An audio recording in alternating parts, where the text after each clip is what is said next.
Welcome back, everybody, to the world of Everlast. I'm Kyle LaFont, your Fate Weaver, and we're excited to have you all here. Before we jump in and get started, let's go ahead and introduce our players. We only have two players today. I know that this was kind of a last-minute kind of change to the normal schedule of second and third Saturdays of the month. August will be a little bit crazy, so we, as of now, have two players. And so let's go ahead and start with Max. Hello, I'm Max. Also, long time no see, everybody. Thanks for everyone who joined last night. That was super fun. Yes, congratulations on your inaugural stream here on Fantasy Forge, you and Cole. I hear it was super successful. I tuned in at the end, and you guys seem to be having some fun, so it's great. It was delightful. It was delightful. We had a great time. Yes, but now I'm entering back into the character of Zill.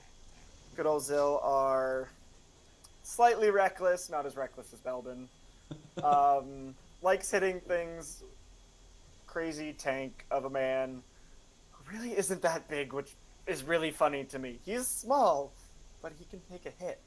How small? I'm actually curious about that. I don't actually know. I think at one point when I first made him, he was like, he's 5'5". Oh, is he really that short? What? He's the average Japanese male height. Oh, man. And he's 130 pounds. News of to me. pure muscle. I thought he was like 5'11". I thought that's what you meant by like short. Okay, well there you go. Tiny. He's the same size as Yuki. Well, there you go. Good to know. He's also like one of the tallest in the party because of Luxalia and Belbin. Well, it's like Luxalia, it's like you guys, and then there's Thordane, who's just like super tall. He's like 6'3", something like that. Yeah, super tall. Yes. I will also be filling in our lovely Luxalia today, and I cannot do a Luxalia voice. That's okay. I can do Luxalia. Oh, great! Someone. Or according to last session, oh, I'm Luxalia. Oh no, I'm Sinzirak. Oh, yeah. Julia Child's impression. Yeah, That's the best I got. That's pretty good though. All right. Well, great. Thank you, Max. Let's go ahead and jump into Luxalia next. So Luxalia is the party Eclaas Eeas' Goliath healer. So her whole shtick is she basically keeps everybody alive. She has most of the healing arts and that kind of stuff to assist in combat and all that kind of fun stuff. And so, again, played by Cole, but he is unfortunately not here. He is learning how to drive a bus for his job right now. So that's what he's doing. That's a fun Saturday morning for him. The next player that we have moving right along is Belbin. So Connor, played by Connor, is not joining us tonight. But Belbin, he is a Roku Goliath, and he is basically the troublemaker of the party, a gruff older gentleman. Gentleman is an interesting word for him, but he does his best. He's a physical DPS for the party, so his job is pretty much to punch things into oblivion. And then going down, we have Thordane, which, again, for those who've been watching, is our elf other supporter. He is a hunter, so he helps with a lot of the travel functions of the game, but he also wields a bow, so that's like his primary means of attack, and he's played by John, who is, unfortunately, for the foreseeable future, unable to join the party at Eclaas Eeas. And then finally, we have Dane. Hello. So, guys, I am Dane, as you know. I am forged here at Fantasy Forge Studios, and my character is a Draken-S. A silver dragoness bard, but she's a sword dancer named Yuki, so she's a physical DPS. I like to see her as kind of like the reason of the party, the glue that keeps the party together. But yeah, we're in the thick of things, so hopefully things turn out well today. Yeah, absolutely. And again, I am Kyle LaFont. I am not only the creator of Everlast, but I am the Fate Weaver, the essentially dungeon master that controls everything that's going on behind the scenes within the party. And so the last that the group... Actually, before we do that, I have a couple things to talk about with you guys really quickly before jumping in. So, Everlast, for those of you who have been with us for a while, but for those of you who are new, Everlast is collaborating with Fantasy Forge Studios with Dane to be able to create this new tabletop RPG. That being said, everything is under copyright, protected under copyright law by Fantasy Forge Studios and Kyle LaFont. So we own all copyrights, images, videos, audio, graphics, story, gameplay mechanics, and all intellectual property involved in the creation of this game. One of the things that we wanted to do was bring this to you early so you guys can get excited for it, so you guys can know about this world before it eventually does get released, hopefully in the near future. That being said, you can use it use the content of this for any means outside of making money in any way. So if you have any kind of non-commercial games, if you want to create your own Everlast campaign using either the Everlast rules from what you've known so far or D&D, whatever the case, feel free to do that. It's all for your own personal goods. This should be something that should be shared for everyone. But from what you guys have available to you, this is not something that you can take and use for your own. So enough of that. Let's go ahead and jump right in. Does anybody want to mention anything, any last things before we jump in and get started? Let's do this. Let's not die. Me and Cole are new at streaming, and we forgot to tell you the next time we'll be streaming last night. This is a good All time to right. do it. Go, Zill. Do you know it? It'll be, yeah, so we're going to start with every other Friday, so it'll be August 12th on their birthdays. Hey. At Nice. same time, 7:30 Mountain Time, whatever time that translates to. Sweet. I won't forget next time. We're new. I'm sorry.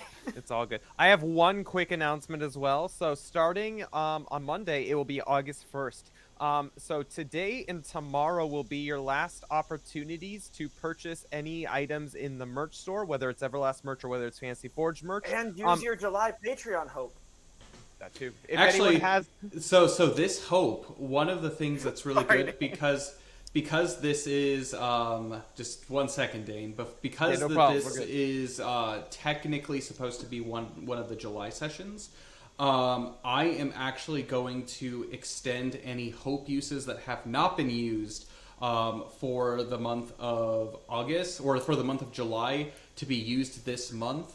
And you additionally get to keep your hope for subscribing in August to be able to have for the August month, essentially. So if you've used it already, great. If not, you basically get a free use of hope this month before going into August's one session that we have.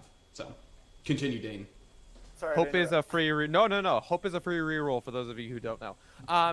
And you can give it to anyone based on any situation. We'll call for it. I'm sure we'll need it. But yes, so through the month of July, we have our 20% off sale for all of the items in the merch store. Again, both Fantasy Forge items as well as Everlast items are up to 20% off in the store. The discount's already applied, so you don't have to worry about that. It's already applied in there. And all proceeds go towards the creation of Everlast. As Kyle mentioned before, this is a game in the process of being created and made. So if you guys want to be able to help a little bit financially, that's one way that you can be able to help us out, is by purchasing some sweet merch. And you can get it up to 20% off as well through tomorrow, through Sunday. So this limited time offer, once August hits, then it'll be going back up to the normal prices. And yeah, so that's it. That's all I have.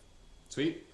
All right, let's go ahead and jump right back in. Let's go ahead and make the setting back into the cold, dark dungeons where Eclaas, well, maybe the humid, dark dungeons, where Eclaas Eeas is currently residing. So the group Eclaas Eeas, they're a group of adventurers that had come over to Aishan Island from the Great Peninsula for vacation. They started, they arrived, they started doing some vacationing type stuff. They eventually got hired on by the city to be able to help kind of keep watch as part of the town watch for all of the people that are joining all of the vacationers, travelers for the celebration of Solstice, which is the beginning of summer festival that happens in Takai Town. The group, they were looking and they had started noticing that there are reports of people going missing. There are reports of these people having something called the dead eyes, which are kind of just this glazed over look. And these are the individuals that tend to have gone missing or have been causing problems during the celebration of solstice. They did meet an individual by the name of Duluth, who they were a little bit suspicious of, and it turns out they chased him into a jungle after he stole something from one of the guests. After they did that, they discovered that he was he was a bandit leader of a bandit gang, to which they wiped out the majority of them, leaving 3 bandits alive. A bandit by the name of Salik, a bandit by the name of Matic, and a bandit by the name of Crovolt. These 3, along with the rescued Duluth from a troll larder cave, decided to help Eclaas Eeas to be able to retake their home, which is this jungle keep, basically preserved from the first age, or relatively preserved from the first age of Everlast. And so with the plan to be able to storm and overthrow the sorcerer, who it's this strange person by the name of Amios, who's at the top of this keep, or Amos, according to Zil, who is at the top of this keep, to basically banish him, get rid of all of the cultists and everything, and eventually be able to free the island from hopefully free him from the sinister person. And so, that being said, Eclaas Eeas, disguised as bandits, were able to infiltrate this keep, being able to go around the tour about initiation time. Luxalia, due to her nature, did not want to swear allegiance to an evil being, an evil creature. And because of that, pretty much instigated combat against one of the captains of this dungeon, the captains of this keep. A woman by the name of Sinzirak, a cultist apprentice to the sorcerer of Lolothi. And so combat ensued, lots of fighting happened, and eventually Eclaas Eeas came out on top. Taking on the guise of these cultists, Eclaas Eeas made their way back into the dungeons to where they had discovered that there was a prisoner, the sole prisoner that still existed down there, a Draken man by the name of Krothos. He's someone that a couple of the Eclaas Eeas members had encounters with at Takai Town. And they were able to rescue him. But upon rescuing him, there was a man, the prison warden, who they were eventually able to, easily able to overcome by pushing him into the pit. Pit of despair. A place where they get rid of dead bodies, essentially. It's just this pit. And after doing that, Salik began, one of the bandits, losing his mind a little bit, becoming overcome by despair, to which Yuki and Luxalia took him aside and attempted to calm himself. But again, after all is said and done, the group Eclaas Eeas is all together alone in this dungeon, and they discovered a note that was sitting on a stool right next to the entrance to the dungeon that basically said sewage duty. And so that's where we are. Who has the note? Do you remember who I think has the Thordane note? has it. Okay. Thordane will look at the note and he'll read it. He's going to look to see if there are any details about sewer duty. Oh, that sounds interesting. Mm-hmm. So he doesn't need to make any checks. He pretty much looks at this note, and it looks like some kind of calendar schedule rotation of things that they're supposed to do. Apparently, the person who was sitting in this location, their next thing was supposed to be sewer duty. So, like, there were different things that actually were marked off, different tasks.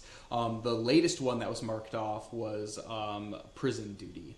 And does he want to continue investigating further what some of the other tasks are? Yes, of course. Mm-hmm. Of course, he wants to see which ones are marked off, which ones are yet to come. Mm-hmm. That's what he's going to be looking at. Mm-hmm.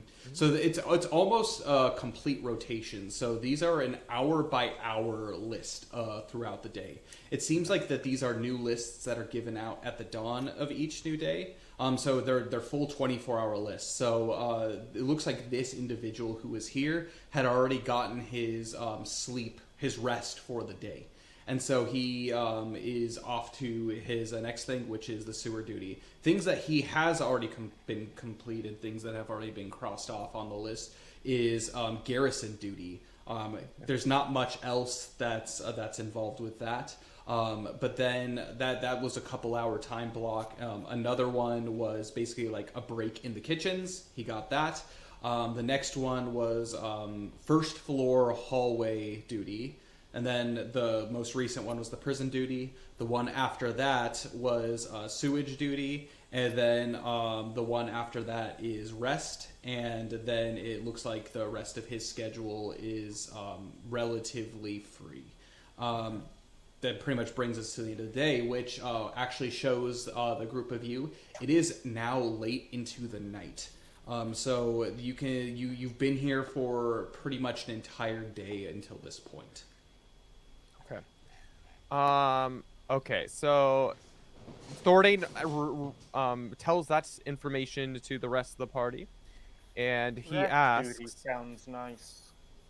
It does sound nice. It actually sounds like these guards get it pretty well. Look at this. He's got an entire evening off. Look how great that is after sewer duty.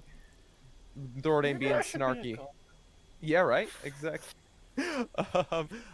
Actually, Thordain turns to Salic and asks him a little bit about the guard duty itself. She's like, "We found this note. Does everyone get these notes?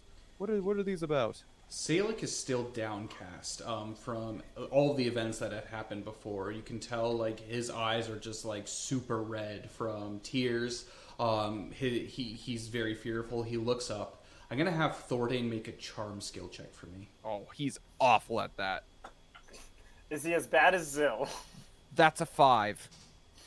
Salic looks up to him and just he shakes his head and says, "We all get our rotations the next day. As we came early," and he sits there and kind of sniffs a little bit, "we haven't gotten our rotations. That was Sinzirak, Lady Sinzirak's job, was to give us all of our rotations. And obviously with what happened, it seems that we are free. However, I do fear that if too much time goes by, especially before the dawn of the new day, before the new rotations are supposed to be, I don't think we're going to be able to keep disguises much longer."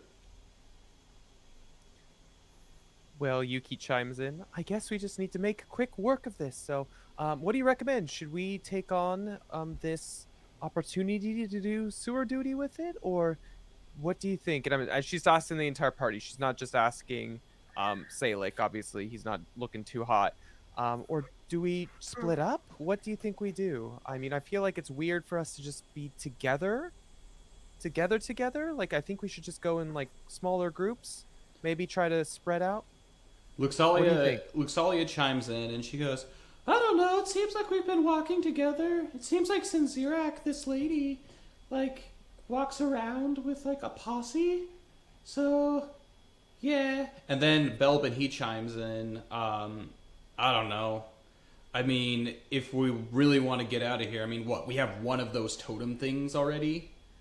Well, I guess technically we have 2 of them because of Duluth, but we got to find a way for this guy to get in, and then we also have 2 other statues that we need to get before we're able to get out of this place." So, all right. Fate Weaver, based off of what we know about the keep right now, would we have any idea which direction we need to even go to let Duluth in? So you can do 2 things. You can either try to incite that yourself by making wisdom checks, or you can attempt to ask Salic if he knows anything else that could be useful. Or you could potentially, still disguised as cultists, continue on through this dungeon and talk to some of the passerbyers about rotations, that kind of stuff. I mean, it's all up to you, but as far as you know currently right now, that'll be up to the roll. Yuki's gonna try to just, like, based off of the information that she knows, just think about it. She's not really piping up or anything. She's just gonna, like, make a wisdom think skill about check it and for see if she me can. with struggle. Okay. Since I already have struggle on skill checks, is it double struggle? Double No. trouble. That's part of it. That's part of the struggle. Gotcha. Oh, that's a natural 1 -2. Oh no. Yeah, you have no Starting idea. strong. You're Negative off 1. Yuki. One of the things that's like still kind of like weighing heavy on your heart was your encounter with Salix. So you're actually at this point, your attention is pretty much focused directly on him and his well-being. Like you're moved by emotion. Maybe it's like a mixture of pity, but also like understanding of his situation. And so you're trying to be almost like the sisterly figure to him and just be in his presence. So unfortunately, you're not able to do a whole lot on that front. And everyone just seems relatively confused about, what to do now. You guys had already looked at like some of the sewers and everything. One thing that you guys did find out was when Belbin explored some of these sewage systems, there seems to be something, the slithering creature in the water. There was that. That's about as much information of the sewers that you can, have. However, the one thing that you did notice is this person who is on sewer duty did not go through the manhole that was inside, that was next to the wall. They went upstairs.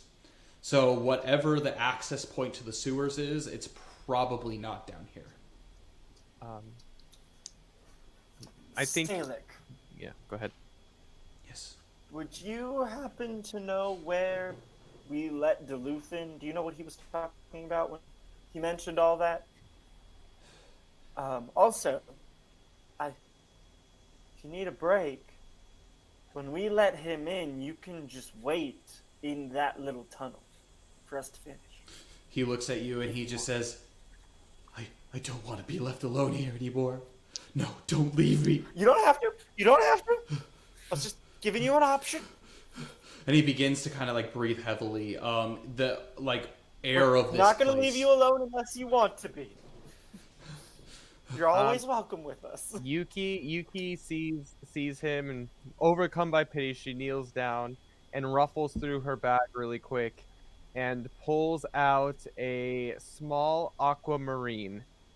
And she hands it over to him. I know this sounds a little weird, but bear with me. And she says, I know one thing that I always do when I'm worried is to distract myself is I always try to think of something that reminds me of home or something that reminds me of something happy.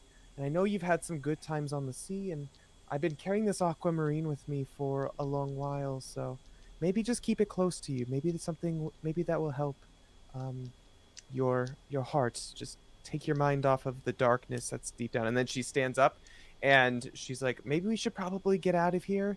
I don't think that this prison's doing any favors for any of us, let alone our poor little guard right here. So I think we should go up. The whole time, Krothos is kind of just like, he's just like looking at each of you like really confused of like the whole situation in general. He's still pretending like he is shackled.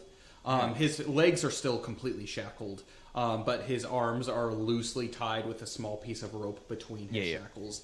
I'm going to actually have you, Yuki, make a charm skill check at Emboldened, so just normal. Okay. Charm. What's my charm? Charm. Oh yeah, I'm good at charm. It's 5. That would be a 12. 12. You give this to him, and he holds it. Initially, like his initial like look at it is like nothing, but as your words really fill him, they do seem to reach him to some degree.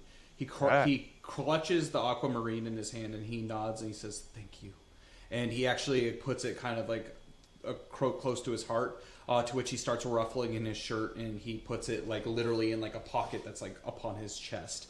Nice. Yeah, he's gonna go ahead and keep that. Cool. All right. I will remove it from my inventory. Yeah. Do you know where Duluth is waiting for us? Well, the entrance of this. So if you guys are like looking at the map, I know you guys have been like looking from like the entrance in. The way that this is positioned is basically if you have like the bottom of the map like on like the way that the screen is, that is actually the east. And so currently you guys are in the northwest of this keep area. He mentions Salik kind of talks to you guys a little bit about how the secret entrance seemed to be on the south side of this building. The entrance to it is outside, and there's a little bit of a walk within there. So somewhere on the southern half of this area is where that door under. And it's a first floor door, right? It's not like a basement something. No. It's a basement door. This is like down below the cliffs where this entrance is. Okay. Sounds good. But one of the things that Salik, I believe, mentioned the last session, if not, he will go ahead and basically tell you this now. There are a lot of places that when they were living here primarily, that there were a lot of places that they were able to explore, but there were a few very strange places that they were not able to actually like discover an entrance to. Particularly on the first floor, it seems like there is where the chapel is, and also where the kitchen is. So you have the chapel, and then the kitchens are right below it. The depth of those don't seem like the depth all the way through, but if you go around like the center part of the building, there are no doors in order to get onto that southern half inside. So that's something that he kind of mentions to you. What else do you want to know, just generally, before going forward? So the only way up through this to get to the sewers is up. Salik, do you mind leading us there? Unless anyone has any other objections, and she turns to the party, whether or not we want to do anything other than sewer duty. It seems like the sewer is the best place to go, so I don't know. We kept Luth waiting long enough. Yeah. And I actually turn to Kroth, or Yuki turns to Krothos and says, I know you haven't been here for too long, but do you happen to know any of the layout of this fortress outside of your prison cell? Not much. It's just a dark hallways here and there. Okay. Every prisoner that gets brought in here is bound, gagged, and blindfolded. Unfortunately, these halls that I see the second we leave this prison are going to be completely new to me. Or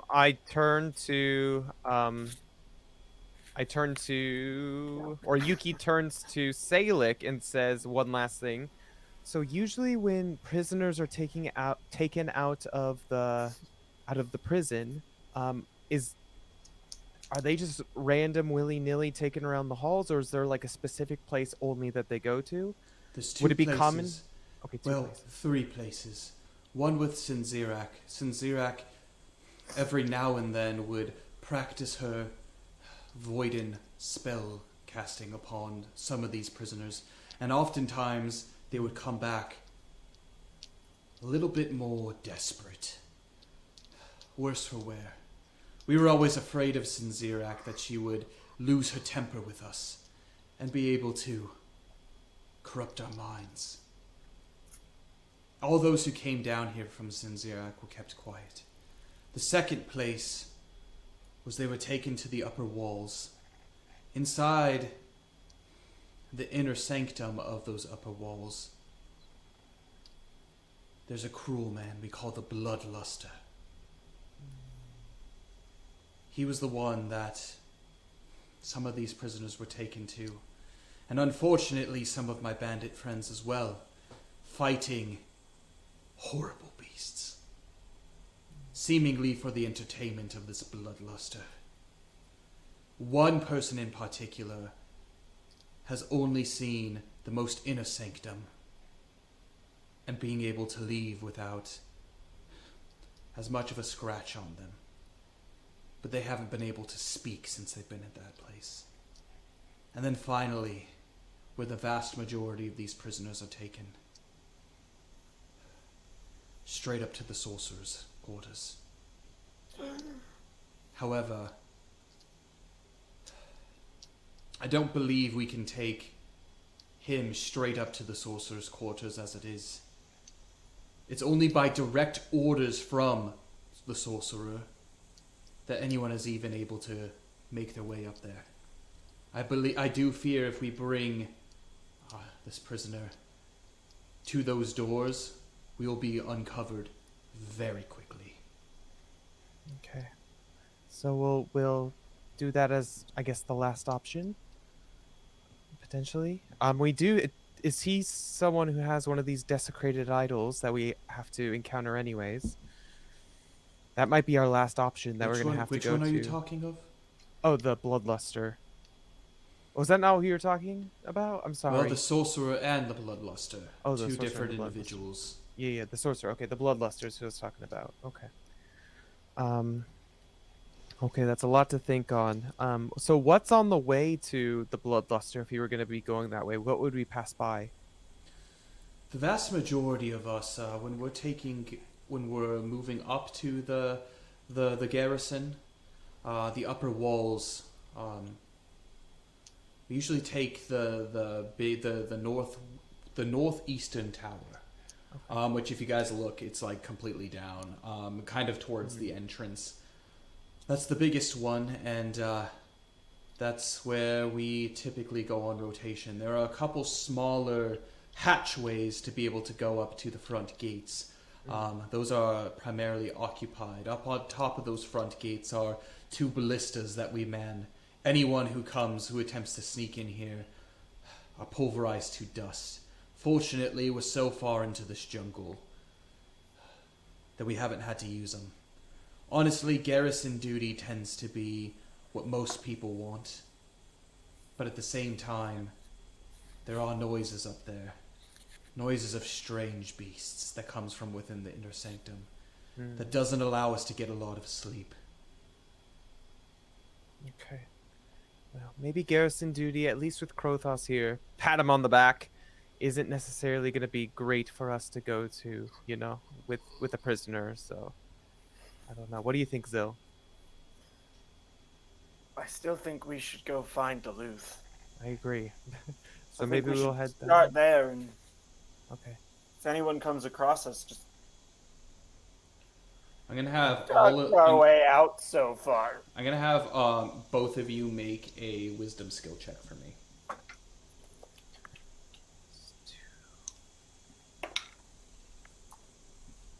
16, non-natural. 14. Both of you, as this conversation goes on, everybody seems relatively thoughtful, deep in thought.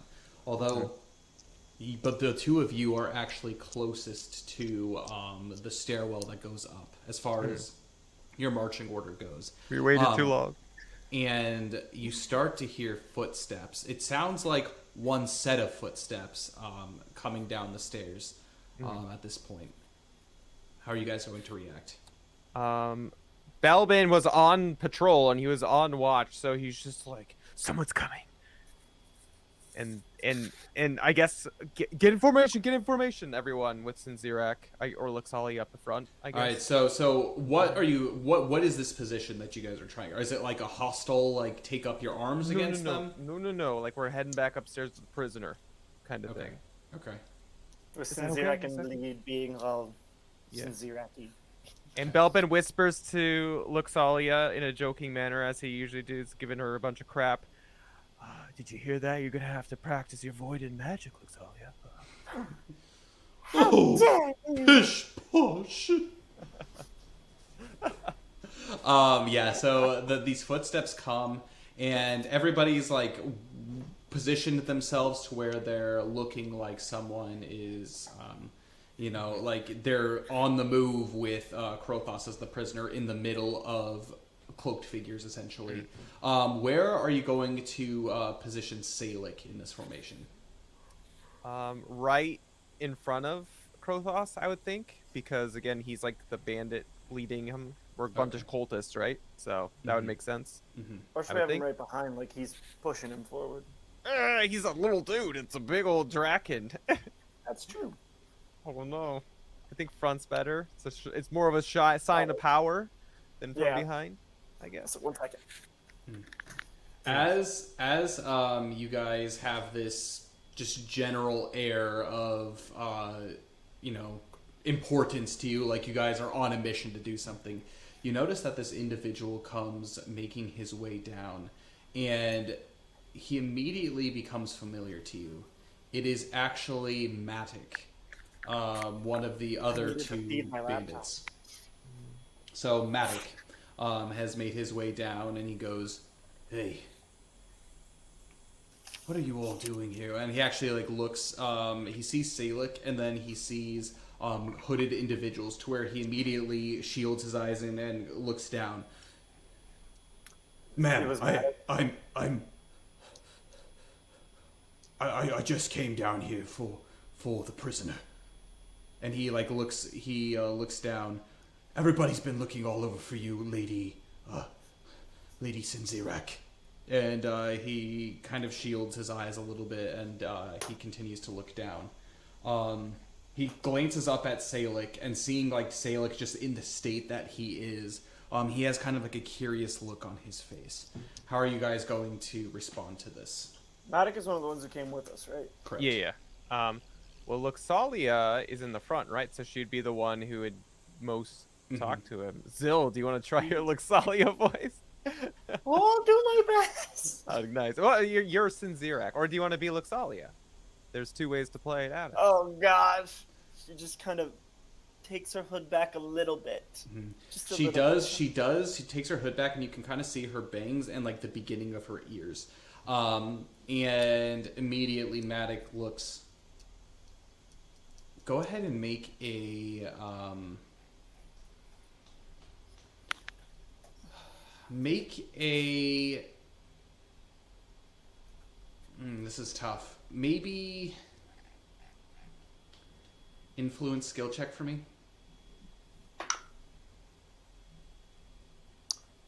Oh, she's still at struggle, isn't she?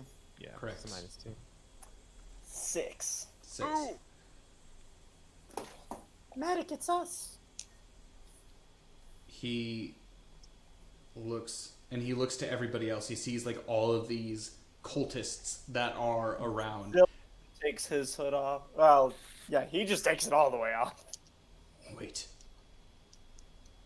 Tell me what's going on here.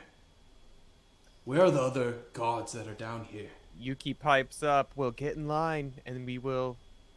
And Salic can tell you. Brazil could tell you on our way up. We're on our way up. And yeah.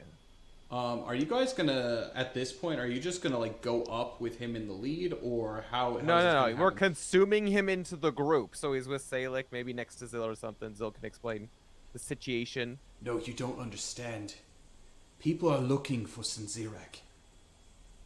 The chapel doors are locked. But unfortunately, there seem to be a fewer presence of her followers that are around. There seems to be some kind of buzz that's going around here. However, there has been a call to the garrison to bring the prisoner up. Well, I guess that's where we're going. I guess. I don't know. Where do they want to take Sinzirak? Do you know? She just hasn't been around. She hasn't been making her normal rounds again about this place. Checking in on things. Well, if she, I guess we're heading up, so we have the prisoners, so I don't see what's the... She's been very busy on official source for her business. But I'm confused. What are your plans with this prisoner? Are you just going to sacrifice him? Isn't the point for us to be able to sneak Duluth in? Why are you all disguised like this? And he just like has all these questions that he begins like spouting one by one. Still's just like, come here. And it's like, looks out, let's start moving. We'll catch him up. So Luxalia, she begins to slowly make her way up, followed by Thordane, Belbin, Krothos. Both of you are kind of towards the rear, kind of encompassing, right next to Salic, but kind of like encompassing. Salic has made his way towards the back of this lineup. As Zill, you continue to And I put my discuss. hood back up, so does Luxalia.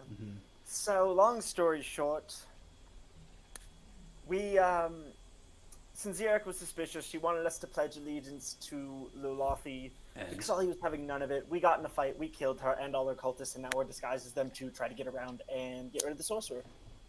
He begins like looking and like shuffling around nervously, and he like kind of glances down at. Also, the butcher's Salic. dead. That's his name, right? The what? The butcher? The butcher. No, he is the The warden. prison warden. Warden. Also, the prison wardens did. We push him into the pit and set him on fire. He look kind of like listens the whole time as you guys are winding your way up, and he like looks down And this is at our new friend Salic Krothos. in almost disgust. I thought, Salic, we were supposed to keep a low profile here. There are way too many missing bodies for this to be a low profile. I don't know how much longer we can keep this up. That was the plan. But then we had to pledge allegiance to a demon, and Luxali was having none of that. Well, sometimes you gotta do what you gotta do in order to survive. Tell that to her! How are we going to free the rest of these bandits, the rest of our friends, from the clutches of this sorcerer? Yes, that's wonderful that you've been able to get rid of, one of the higher-ups, and I know she probably had one of those totems that we were supposed to get in order to access the sorcerer. Wonderful. However, I feel like it's been too long that she's been missing.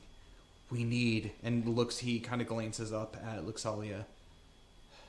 If there's a way for her to be able to make her presence known around here, well, I don't know. We take the prisoner up top. Maybe that can buy us some time. I agree. We need to, I feel like we need to get... Do you know where Duluth is? Yes, we need to get Duluth. I think that's the main thing. I think that's the only way we will get the bandits on our side, is if we have him. I do agree with that. However, I do believe, if we go completely away from the tasks that we are given, we will be found out. I think the best course of action right now is to be able to take the prisoner up to the Bloodluster. He's calling for him, and if he doesn't get his man, there's going to be hell to pay for my friends. You can tell Matic is looking at Krothos completely uncaring. He doesn't know this guy from one Draken or another. He'd rather protect his friends than rather protect this guy. His general air about him seems to be he's still on your side. There's still a plan to be able to going forward. Maybe while we're up there, we can do something. But we cannot bring her, and points to Luxalia, up to that area. She's supposed to be down here. Maybe if they dilly-dally a little bit, I don't know. Maybe, do you know where Diluc is? Or do you think we could get to that area swiftly if it's just, say, a couple of us?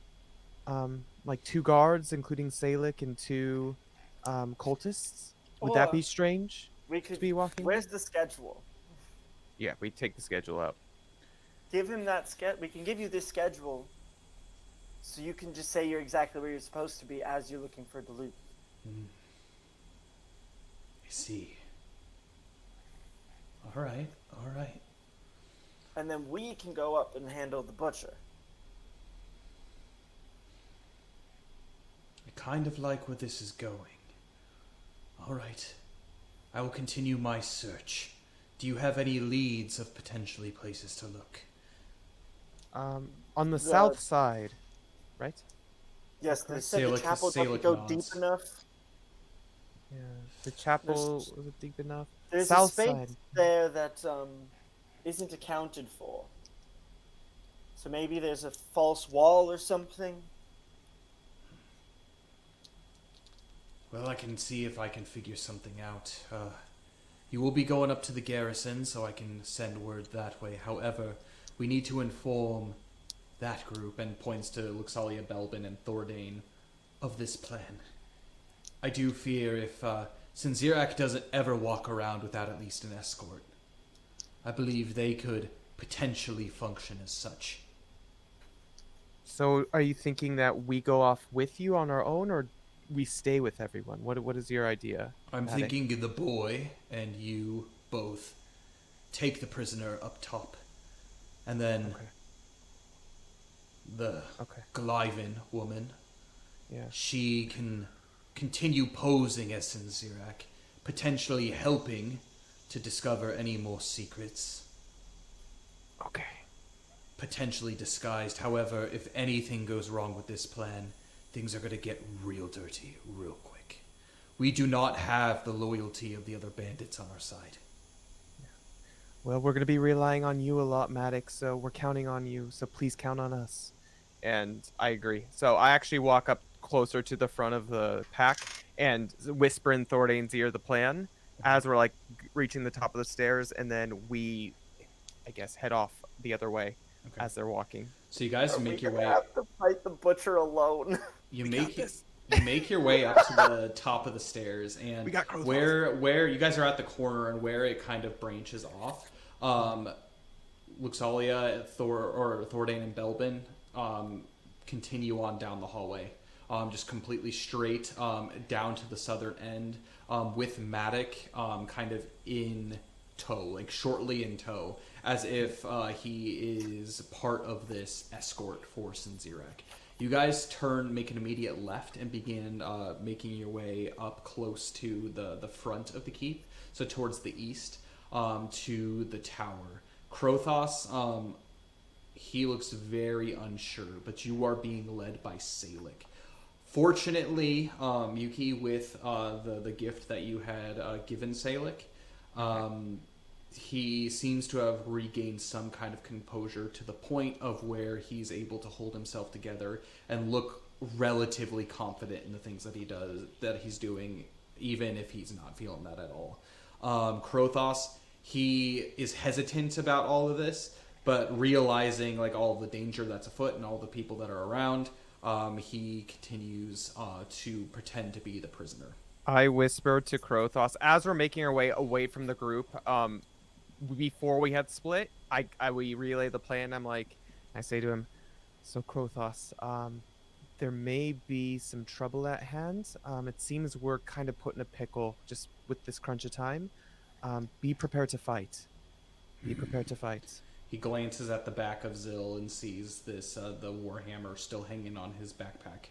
I'll just reach around and unbuckle every possible thing that will make it easy to get out, but won't fall off. Before we head off too, I actually talk to Salic a little bit, and I ask him, so when we get to this tower where this man is, when we go in, does he have an escort? Is there going to be others that we have to worry about? Because I actually have a set of armor that we could potentially put on Krothos before we actually go in to like give him a little bit of a fighting chance.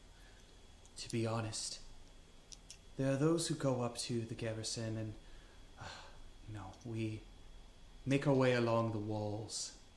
There are two entrances. There's one that most prisoners are sent that they never come out. It's the door directly at the top of this tower stairs. On the complete south end, the southeast end of the garrison towards the front gate, there's another. This entrance is for those that are on the garrison to be able to rest, restock on food.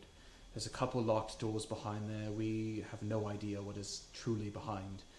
But I do fear that's where we mostly spend our time when we're taking any kind of rest or breaks up there. But So I do believe as soon as we men. get up at the top of these stairs, there will be a couple individuals that will escort the prisoner into the room right at the top. Well, maybe with the gift of a silver tongue, we can convince as much as possible. Convince them of what? Zill has a lead tongue. Well, convince them of any influence that there's an uprising happening, potentially. Well, I don't know. Who's guarding it? Is it cultists or is it bandits like our friends here? If we're lucky, it could potentially be potential allies. However, those who are closest to the bloodluster, they tend to control who goes in and out of that. I think we need to be more worried about talking our way into the room with Krothos. I agree. I actually agree with that. And So finding allies. yeah. I was just thinking it would be really nice if we could just have people guarding the door so no one bothers us while we're, taking care of business, if that makes sense. Taking care of business. But I actually agree with you, Zill. I think it might actually just be a difficulty getting in with him. But you know what? With Sinzirak on our side and her going towards where she needs to, maybe we just with the influence of Sinzirak, we can make our way in with the prisoner. We can attempt to do so. At the very least, we can dispatch of whoever needs dispatching of if we have to. Quietly, hopefully. Hopefully. Salek doesn't mention much as you guys continue to discuss some of these details. One of the things that you do notice is he seems relatively determined, and you guys have made your way all the way down to the front of the keep. Although one thing that you did notice as you talked, there are definitely fewer individuals. You have not seen any bandits roaming on patrol up the halls. You saw a total of 2 cloaked figures. They seem relatively restless, where before you walk by them and they're completely stoic. They seem to be following you and watching you very closely as you lead Krothos to this tower. Okay, and they're cultists. They're not bandits. They're cloaked individuals. Okay. And they seem to be watching you relatively closely. But they stay in their same positions. And you make your way down to the tower. Salek, he fumbles around and turns to one of the cultists and says, it seems I have forgotten my key to the garrison.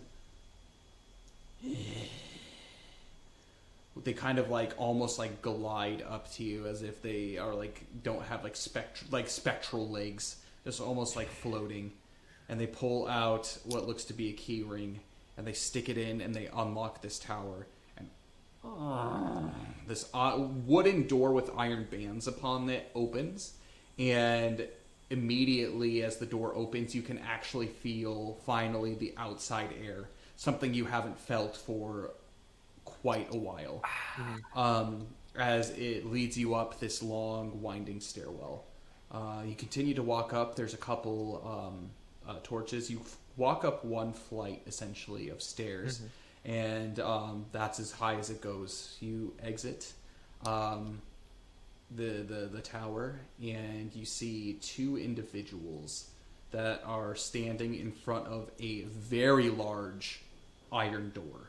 It is not like a wood banded door with iron fittings. It is a completely solid iron door. What do the individuals look like? They are relatively burly. They are cloaked. They don't have hoods drawn over them. They are cloaked, and each of them seem to be carrying some very jagged looking, almost claymore looking blades, and they are both wearing masks. And the masks that they have are primarily black, and they have 2 black holes in them, and over the mouth there are just multiple slits for breathing room, and each of them around their necks they seem to be having some kind of medallion around them that is glowing slightly. Okay. Well, we get to the front. I'm gonna let Salek do the talking for now, and see where that takes us. Because he's delivering the prisoner, right? Mm-hmm. We're supposed to be quiet because we're cultists. So, Salek, have at it, buddy. He approaches and he says, We have the prisoner. Krothos, you can tell, is completely on edge. He does not like the look of this. You can tell he's actually it's nighttime. But one of the things that each of you notice, but especially Krothos, is you've gone out into the night air and it is almost blinding. That's how dark it was down below. And it's more than just a normal darkness, but it's almost like a penetrating darkness. So now you're out in the fresh air and it's almost blinding as your eyes are attempting to readjust. Krothos, again, looks very unsure. Yes. Thank you for making good time. The Bloodluster will be happy. Very, very happy. Hand over the prisoner. Yuki pipes in. Tut tut tut. We are on actually official Sinzirak business. We will be delivering this prisoner to the Bloodluster himself. he's been giving the guards quite a bit of problems. And with a little bit of her voidin ways, we're keeping him in check here. They look at each other. Go ahead and make an influence skill check for me with struggle, just because of your misery. Not misery, your weariness. Yeah. That's a 14. 14. The Bloodluster won't be happy about this. That woman, that wretch. She keeps walking on all of our plans. Fine. If you were delivered directly, you wouldn't mind going in that room with him, would you? Deliver him directly. That is what we are here for. Now stand aside. Okay. Both of them stand aside, and they begin taking out keys. And this iron door is actually really interesting. They unlock it, and it is a door that lifts up. It's not a door that swings open, so it's a door that lifts up, and it takes both of these like big guys, like all of their strength, to be able to lift this door. Does it Made just of go pure straight iron. up, or does it like? It goes straight up. Okay. So it's kind of just like a sliding up. And is Salik joining you? No. Salik will not stay. Salik will stay back since he's technically a guard and not like a cultist. Okay. I would Okay. assume. So he stays back and he kind of steps off to the side as you And enter. I turn back. Young one, you've done your job. Go find Sinzirak, our leader. Yes. And he runs, almost runs back down. This giant door opens in front of you to a completely dark room. Your eyes have finally adjusted to the outside, and it does not give you any light of what's inside. You make your way underneath, and this iron door slams shut behind you. And you hear the two cultists behind laughing to each other as you enter. This room itself is very dank. There's something Did the that's... cultists follow us in, or are they still out behind? They're the still door? outside.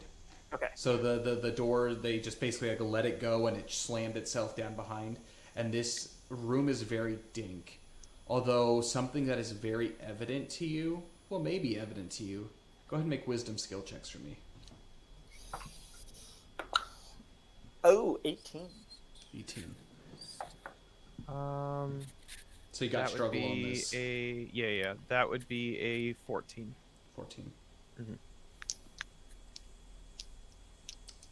They look around, you look around, and your eyes haven't quite adjusted. But the thing that has become very evident to the two of you is the smell of hay. Things that you guys have been around somewhat in your times. Especially, actually, Zil. Being able, a lot of your bedding growing up tend to be made out of hay and just whatever you could find from, the stables and everything. It smells very reminiscent of that inside of this area, followed by a very, very disgusting stench of death mixed with some kind of smell of livestock. This is a very odd collection of smells. Both of you hear as you hear something off in the distance, something heavy, something large moving. You cannot see it, and as we do that, I'm gonna have you guys make wisdom checks to try to discern what's happening. Okay. As far as that goes, actually, focus skill checks. Right, -2. That's a 12 for Yuki. 11.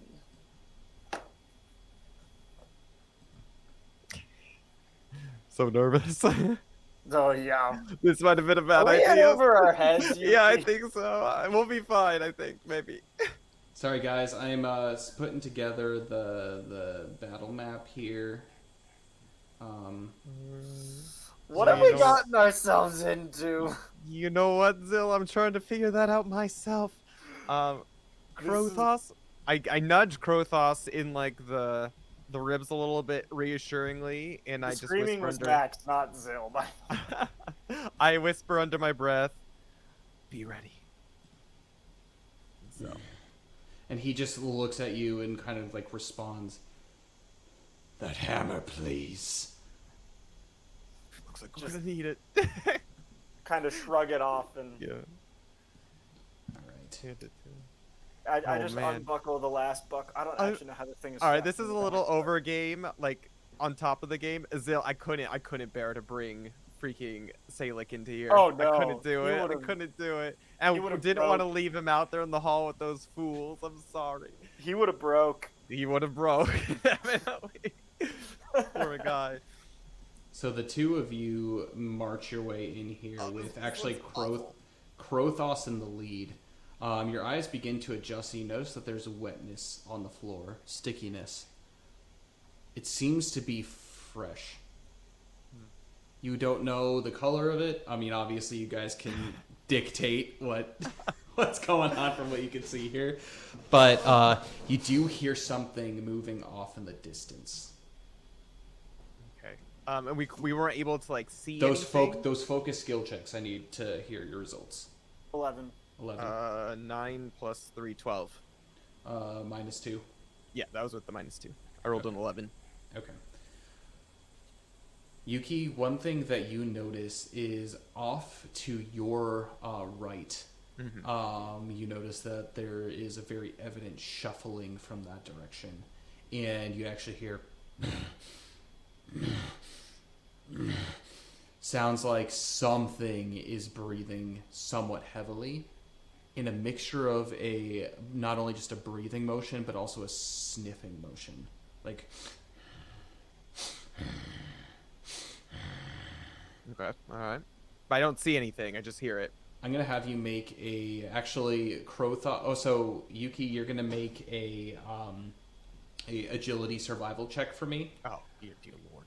That's not a -2 for me, though, right? Correct. Krothos is going to be making it at struggle, and Zill, you're going to be making it at despair. All right. So that's a 14 for Yuki. Come on. Oh, no. Zill, you can get wrecked, yo. 6.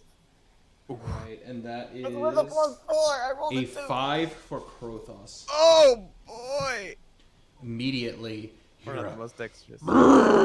as this out of nowhere, this giant creature comes barreling towards you.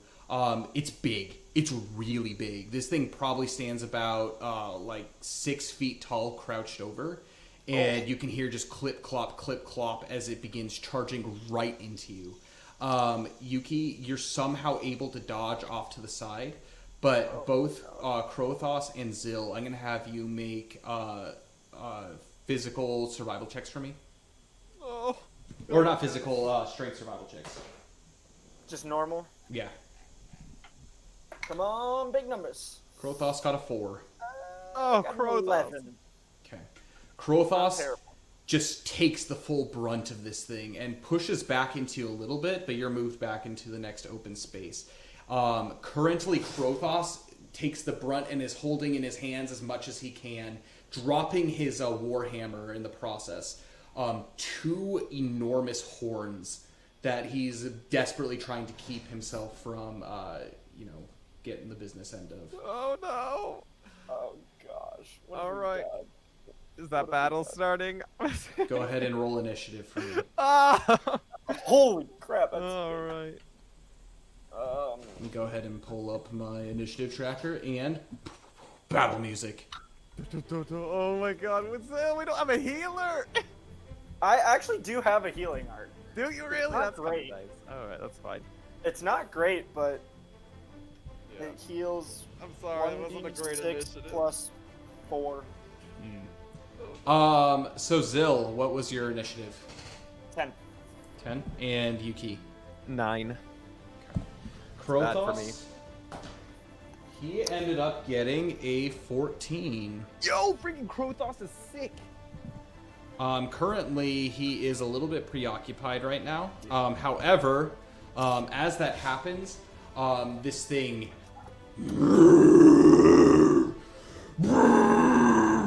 And you see that it is not alone. Oh shit. Okay. Ah! All right, Zill, you got this. Over Oh, on this no. pile, just waking up, is another one of them. You guys cannot see this. It is complete darkness That's fine, that's inside this room. You can only see what is in front of you, and what I can describe as a monstrosity beyond belief. Neither of you have seen anything like this in your life. It is a bovine creature that is completely stacked. It is currently standing on 2 legs, and it's got just muscles rippling all over it. It's got a bovine head and these large horns that, again, currently are in the grasp of Krothos, attempting not to get gorged to death. The one thing that actually does stand out about this creature, too, is it is completely armored. This is Great. an armored minotaur. Oh. Roll for Oh, enmity no. for me. Oh Is my this- god. Is Enmity? this considered an undead monster or voiding creature? It is not. It is just Okay. something that is Erectio. So it's just the base roll. Yeah. So just the base roll, and then for Zill plus influence, plus 2. Krothos got, he's at a -2. Okay. Yuki rolled a 10, which is a 0. Okay. 2. I need The a 13. pencil that works. Okay. So Zill, you have a 2. And then Yes. Yuki, you have a 0. 0. And then a -2 for Krothos. Okay. Yeah, this guy, he is looking at you. They actually get to move first. They rolled freaking good on their initiative. Of course they do. Of course they do. This guy, he is going to actually initiate a charge towards you. He's not going to do anything right off the bat until he's about 10 feet in front of Zill. These creatures are not just armed with horns, but they have great battle axes in their hands. However, this one that is charging Zill currently has equipped a slightly smaller axe, and he is going to attempt to hurl this thing at Zill. So they have a essentially this is an art that they can use that's outside of the normal, outside of the normal. Oh, what's it called? Just normal, like, throwing skill. Like, throwing weapon. So, Zill, I'm going to have you make a fortitude survival check for me. I'm good at those, hopefully. Good. Please, Zill, roll well. And I rolled terribly. No, Zill, why do you 11. 11. Oh, that's not terrible. That's I pretty rolled good. a 3. Oh. Yeah, it's Oh. not great for Zill, but that's okay. You go ahead and take... Oh no, how bad is this going to hurt? 1 damage.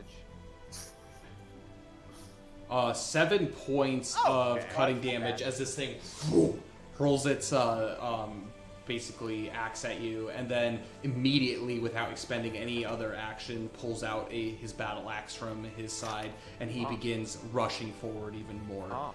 He's going to go ahead and initiate a combat challenge with both Krothos and Zill. Great. This guy is currently already initiated in combat with him. However, he is going to attempt, actually both of them are going to attempt the goring charge. So go ahead and make basically essentially what this is it's a contested physical skill check for me. So Zill and then Krothos. So against Zill, What am I making? Sorry, I was physical skill check. It's basically contested. reading. Good thing we 19. didn't. Good thing we 19? didn't bring Salic in here. He would have You- died. You succeed in that. He rolled a natural 3. And then this other one is going to be making that against Krothos. So he's already kind of engaged in combat to where he ends up goring him. So Oh. it slips through, and his horns, boom, stab inside of him, and he is basically lifted up into the air. Essentially, Krothos is now considered grappled on the top of this thing's head, as he basically needs to make actions in order to rip himself off. He is going to take immediately 1,000,000 damage. 6 points of cutting damage. Okay, all right. He's made of thick stuff. So he begins to bleed out, kind of. He does not look fine, just FYI. Oh, He's You- probably you- pretty low. You guys are level 7. He's that's a not. wandering crafter. yeah. So, Yeah. he's gonna do that. However, Zil, you are now engaged in combat with this Minotaur, and that happened, and now it is Krothos's turn. Krothos? Yeah, Krothos. Krothos's turn. So he's gonna attempt to rip himself off of the horns, basically using a support action, which essentially what this is it's a repeat of the physical, basically it's a physical skill check, and if he contested skill check against this Minotaur. So Krothos got an 8. The Minotaur got a 10. He is stuck on basically spending his support action, and he takes an additional 4 points of cutting damage. He's not looking good. He's not looking good at all. But now he is considered grappled and is unable to do anything for the rest of the turn. We move down to the next combat, which is going to be Zil. So can he uninitiate? Yes, you can attempt to disengage, but pretty much that's all you And can then do re-engage? at this point. And then re-engage? And then re-engage. You could potentially do that.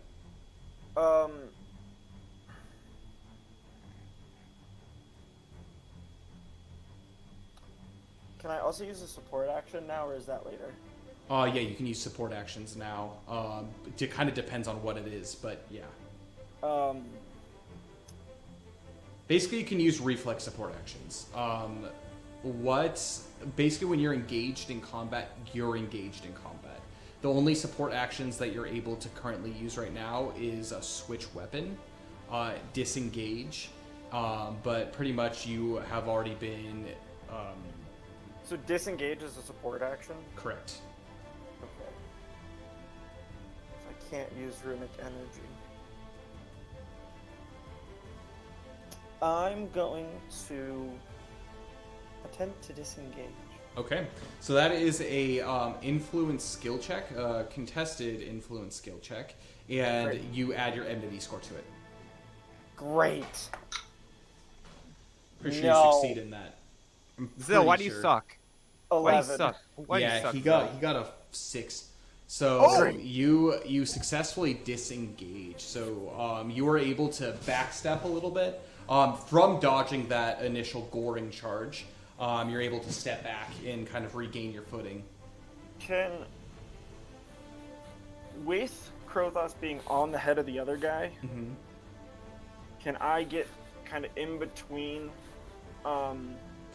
the second one and the first one? They're technically occupying the same space, so yeah. Okay, cool. So you're able to move and. Are I you say I want to ready? block the second one from getting to Krothos, Okay, is the idea. got it. And then, is engage a support action? Engage is a no. So like initiating a movement. combat challenge, it's just part of your movement. Okay, I want to engage the one that has Krothos. Okay. So you're not And then- doing the other one. No. You can engage both of them technically. Oh yeah, I'll engage both. Okay, so And you then kind of can I use you another- plug that up a little bit. So he obviously his movement's already gone, so he's not going to be able to move. Yeah. Um, Can I use another support action? If you have more to use, absolutely. Yeah, I get 2 a turn. Sweet. I'm gonna use runic energy on Krothos. Okay. So I have to pass I don't think I even have to roll. I have to pass a DC 5 fortitude survival check, and I have +8 to fortitude. All right, so you don't have to make the check. Sick. Great. Krothos heals. Oh heck yes! Highest roll 10 HP. Oh, so he is back up to full. It doesn't take away the fact. So one caveat: the way that healing works in this game is it patches kind of the weapons and or like the wounds and everything. But like for example, lasting effects are still lasting effects. So you can't like mend a person's arm back to them. So yes, he's technically at full HP right now. However, he's still gored. He's gored, and like he's gonna be continuing to get gored until he leaves. But you've basically rescued him from just becoming like just dead. Dead. Yeah. So, okay, cool. You end up doing that. Yes, I think that's everything. Yuki, it is your turn. I never have to lose hit points to use that. Yuki sees this, doesn't really know what's going on, sees Krothos just get gored after she just dodges, and deep down in her heart, she's just like, oh, what have we done? And in that focused time of sadness, she unleashes a dance of the Sakura. So she'll go into that. Unleashes the dance. Unleashes the dance. She'll just come snapping, you know, like West Side Story. The sharks and the jets. Good stuff. And she'll engage the one with Krothos right from the back. Like back hind leg kind of thing. Okay. So you make your way over here and you go ahead and make a combat challenge. All right, now we're into the combat round. So this guy is going to go ahead and make an attack on you, Zil. This guy is currently grappled, but because he's gored on his horns, he is still able to make an attack. Zil, you have the highest influence, and what is your mind score? 8. Give me a second. Nice. It's very low. It's okay. And it's not as low as it should be because I have a +2 ring. They technically have a higher mind score than you, so they're going to attempt to. Actually, no, they haven't really noticed Yuki. They're not going to attempt an attack at Yuki. They're still both going to continue to make attacks at Dancing in the corner. It's okay. So first attack. So this we're going to start with Minotaur 1 here. So he's swinging his battle axe. He is going to... Does a 12 hit? Nope. All right, so he just completely misses. Yes. Second one goes ahead and makes his battle axe attack. In 18, does that hit? Yeah. I'm assuming. Nice. He's able to just like cleave right into your side. Because of that, though, he is pretty much got his fury just completely set on you. So he's going to go ahead and make his damage rolls, to which he rolls 2. 2 damage? Hold on. He might have rolled a 2, but the multiplier's like +10. 14 points of cutting damage as he goes Oh through. no! Ow! This is gonna be rough, Zil. Don't die. 14 points of cutting damage as he just cleaves right into you. Zil, it is your turn. Ow! Get him, I'm Zil. gonna do something. Get him, I'm just gonna try to attack the one that has Krothos. Okay. One at a time. I like it. It's good. Battle axe versus battle axe. Yeah, it is. Battle axe combat. 17. 17. Yeah, that's gonna hit. Sick. Heck yes. Making up for the last 2 Even combat while hits. it's armored, yes, that Zil's freaking sick, is all I have to say. 16 cutting damage. Yo, freaking Zil! So that's gonna be number 1, correct? All right. Yeah. Yeah. So 16 cutting damage. Oof. Yeah, you whack into him, and he goes, and he just is just like, and he continues to like look around and like kind of like slightly covers himself as like you pierce through like a chink in his armor with your axe. You just cut him up a little bit. Yuki, it is your turn. I'm sure these guys aren't used to getting hit. They're just used to devouring. All right, so Yuki, seeing all the attention on Zil, I guess, is gonna try to do her best in her dance to like look for like a chink in the armor. I don't think she's very tall. Well, she's not very tall, so maybe down around the leg area, Okay. and she's gonna attempt with her Damascus broadsword to take a whack at him. Okay. Okay, so that would be with the -2. That would be a 14 to hit the first one. 14 does not hit. No! All right, so that's spending that. What? I know, it's So crazy. the Something's happening. Damascus sword just clinks right off the armor. Oh, You no. lose a durability. Yep, I see that. All right. All right, that's a little better. That's a 16. That 16 will hit. one. Okay. So, she's gonna roll the damage on that one right now, or should I hit for my second sword? Go with my second Roll sword. damage first. All right. You might kill it. I doubt it, but you So might. that is 7 plus 8. What is that? 15. Cutting damage, and then he also takes 4 earth damage with that. You notice you whack with this weapon and you were able to strike true like around its like hamstringish area, and it goes. And as this additional earth damage fills the blade, you notice that it actually brings it down to its knee. Sick. So that is going to be that. All right. Yeah, he's hurting. Okay. Yeah, she's gonna go because she hit with that first strike, so she's gonna go for another strike on him with her Okay. offhanded normal sword, Dual wielding. All right. dual wielding. So that's 14 minus 2 plus 7. That hits, I'm assuming. Yeah. All right. 19. 12 plus 7, whatever that is. 19. 19. There we go. Thanks, Zill. Yeah, the calculator is on the Yeah. job. All right. So that would be is that a 9 plus 6 cutting damage. Okay. 15 cutting damage, and then earth damage is 7 earth damage with that one. All right. Yeah, you do a freaking number on this guy. He, you can tell like he is not used to having to like take attacks, take wounds from anybody. You did not come in here ready to fight. And actually, while this is happening, you hear the two guards barely outside just laughing to each other as the combat right. sounds to ensue inside. Yeah, so you do that. All right, and I think that's all I can do. Okay. That's my 2 actions, so yeah, that's it. So now it is the end of turn, so everyone is going to be making their positioning rolls. So basically, it's a physical skill check. So number 1 against Yuki Do I got contest it? 18. What do I roll? It's a physical skill check. 13 minus 2 plus 6. Is that 11 plus 6? 17. Okay, he wins, Yeah. so you're backed up. No!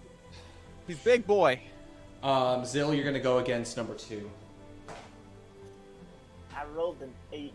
That's a natural 1, so he Oh, heck is yeah! Ew! he is backed up. None of them are trapped. Nobody's trapped. There's no extra attacks. All right, Yuki, you have a focus skill check that you need to make, correct? Yes, I in do. order to That's keep correct. your thing That up. is so correct. I believe it's a base of 8. I think it's a base Yeah. 8 DC that you have to roll. Focus. Could be Okay. 6. Let me double check that. Yeah, I didn't take any damage that turn, so I don't know if that affects it at all. So basically, every 10 points of damage, it increases it by 1. Okay, I didn't take any damage, so so that would be a 9 total for me. Okay. Yep, you do pass. You Yo, end up sick. passing it, and so yeah, Still dancing, you're still snapping dancing. away. Still dancing. The other end around, nobody's affected by special conditions. I think that's it. Yep, that's it. All right, top of round. Reroll initiative. How's better? Not terrible, but not great. It's a 14 for Yuki. It's an 11 for Zill. So Zill got 11. Yuki got 14. 14. The Minotaurs.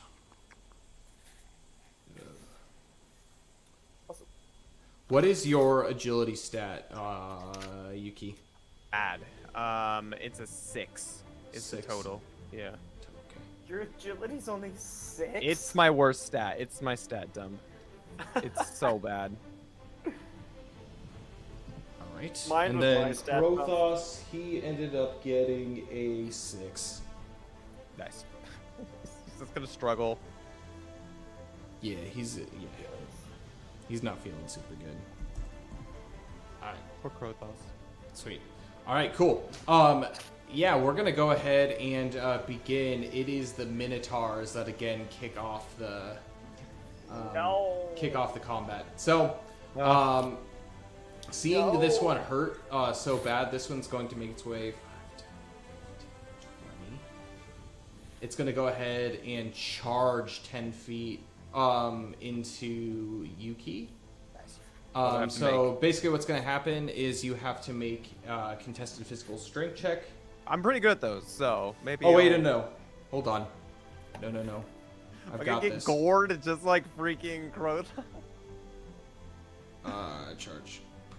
No. Yeah, contested physical skill check. Alright. Well, good thing I rolled good, so 13 minus 2 plus 6. 17. 16. So so you so strong. Yeah, you basically you're challenged in combat. You're currently engaged in combat with it. It's a combat challenge, but you are not knocked prone. This guy is going to attempt to do the same thing. Still with no. Krothos on the horns. Krothos on the horns. All right. Oh, that was better. That was an 18 total. That's 16 again. So you're able. Both of them have challenged you in combat. So there's that. So who do I hit then? If I'm gonna. It's up to you. Attack It's up to you. All right. Okay. Because technically they have the same enmity. Oh, roll enmity. I forgot that.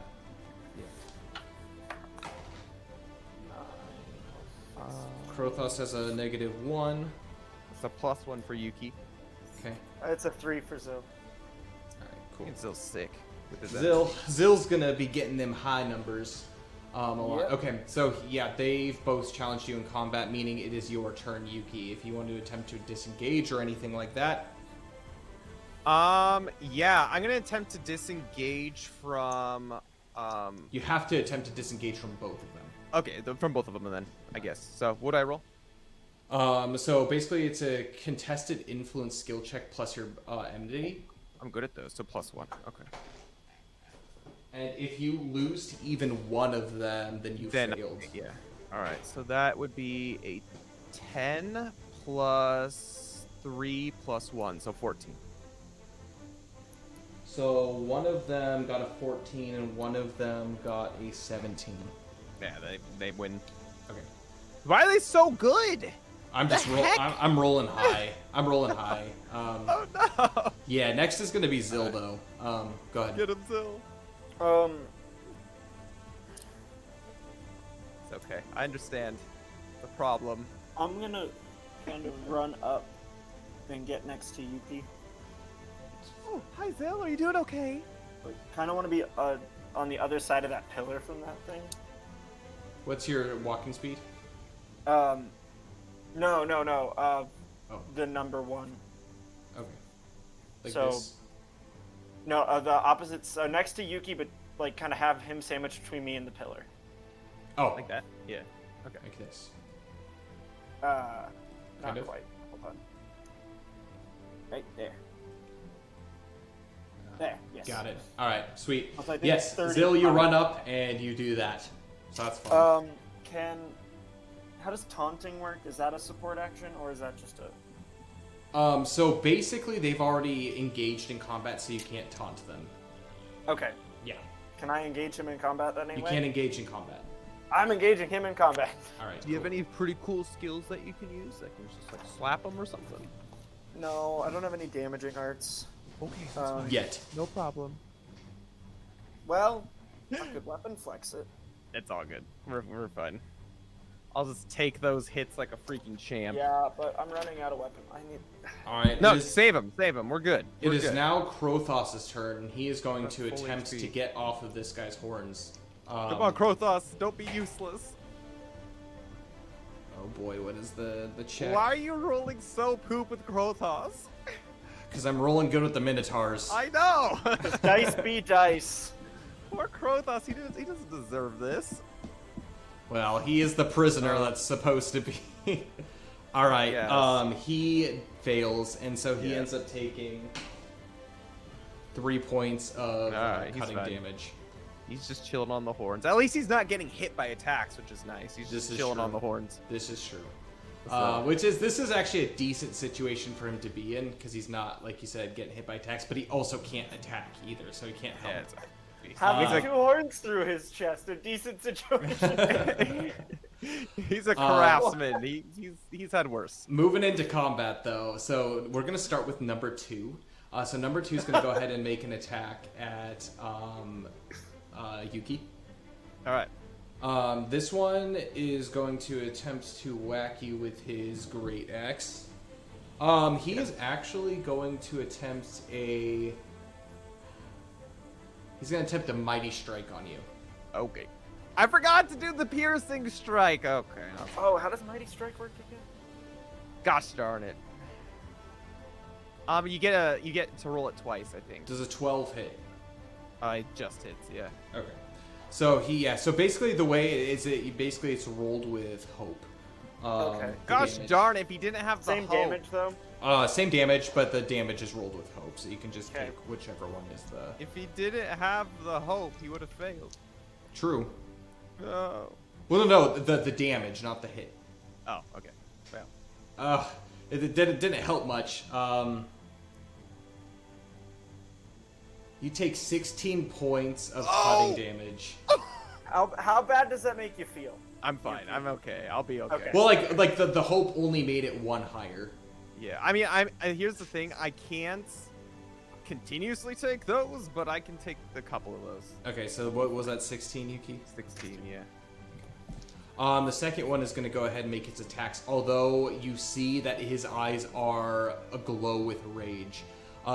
Minotaur, they have actually a special trait, a special ability that if their HP, they basically have feral. So if a Minotaur's HP fall below half of its maximum rounded down, it gains +1 extra attack action. So it's going to attempt 2 attack actions. The first one, he's going to attempt a mighty strike against you. Okay. And that's going to be the same. That's going to hit for that'll hit. 12. So 12 he's going to, with hope. Oh, that's the wrong dice. Not rolling that.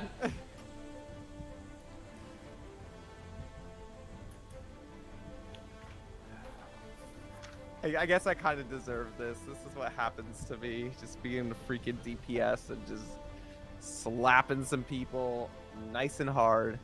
I have a Alright. sick 11 defense value. That's going to be at the same 18 time. points of cutting Oh. damage. Oh, I'm gonna man. use cover, Thank you, Zil.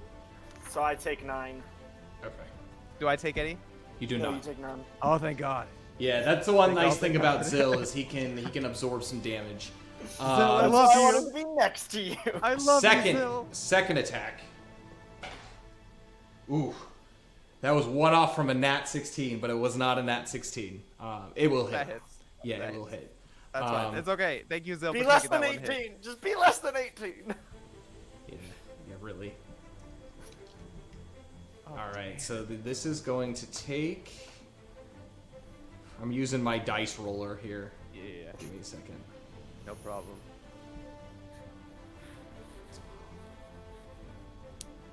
That's 16 points. So same. Okay. I'm fine. 16 points of cutting damage. Oh boy. 50 HP. 50. Yeah, I'm fine. Max 82. I have more than double here. I know. That's what you're here for, Max. I love it. All right. Next is going to be Yuki. Yeah, she's pissed. She's going at the guy with the glowing eyes.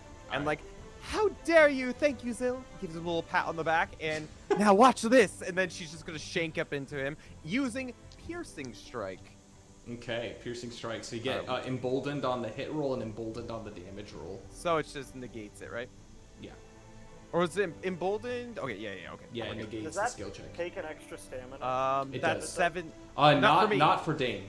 not for me. As I'm a DPS. physical DPS. That's a 17 to hit. Yeah, that'll hit. All right, so the first damage will be 6 plus As you plus 2 more, right? As Eight you bonus. do that, you're able to like cut his knees out from under him, and he just falls down. And he just falls backwards, and Krothos just rolls off of his horns. So Krothos is now back here on the floor. He's dead.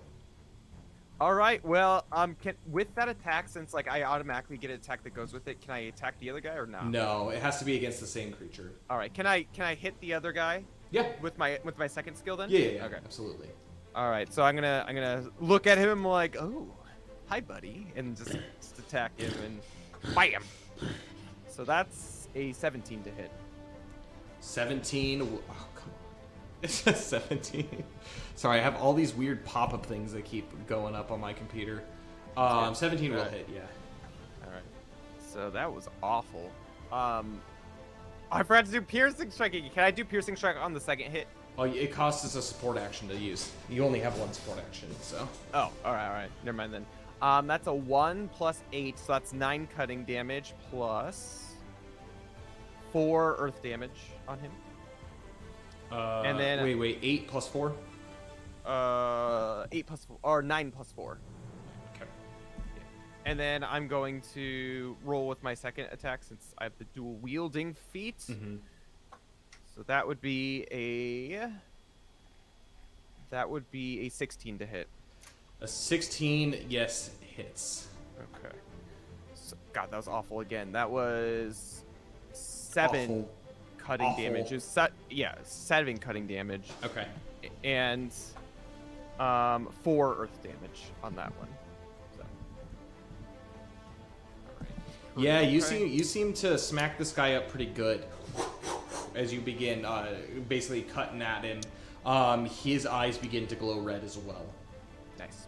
Zill, Alright. unfortunately, you can't do anything unless you wish to make a throwing axe.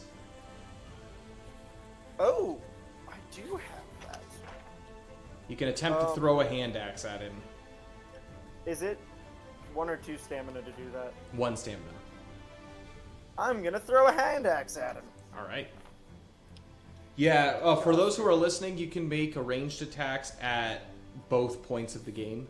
The movement phase and the attack phase. So, like, again, like, for example, when you're engaged in combat against someone who, like, dies, clearly, you can use a ranged attack against someone else. You cannot move to re-engage someone in combat, but this is something you can do.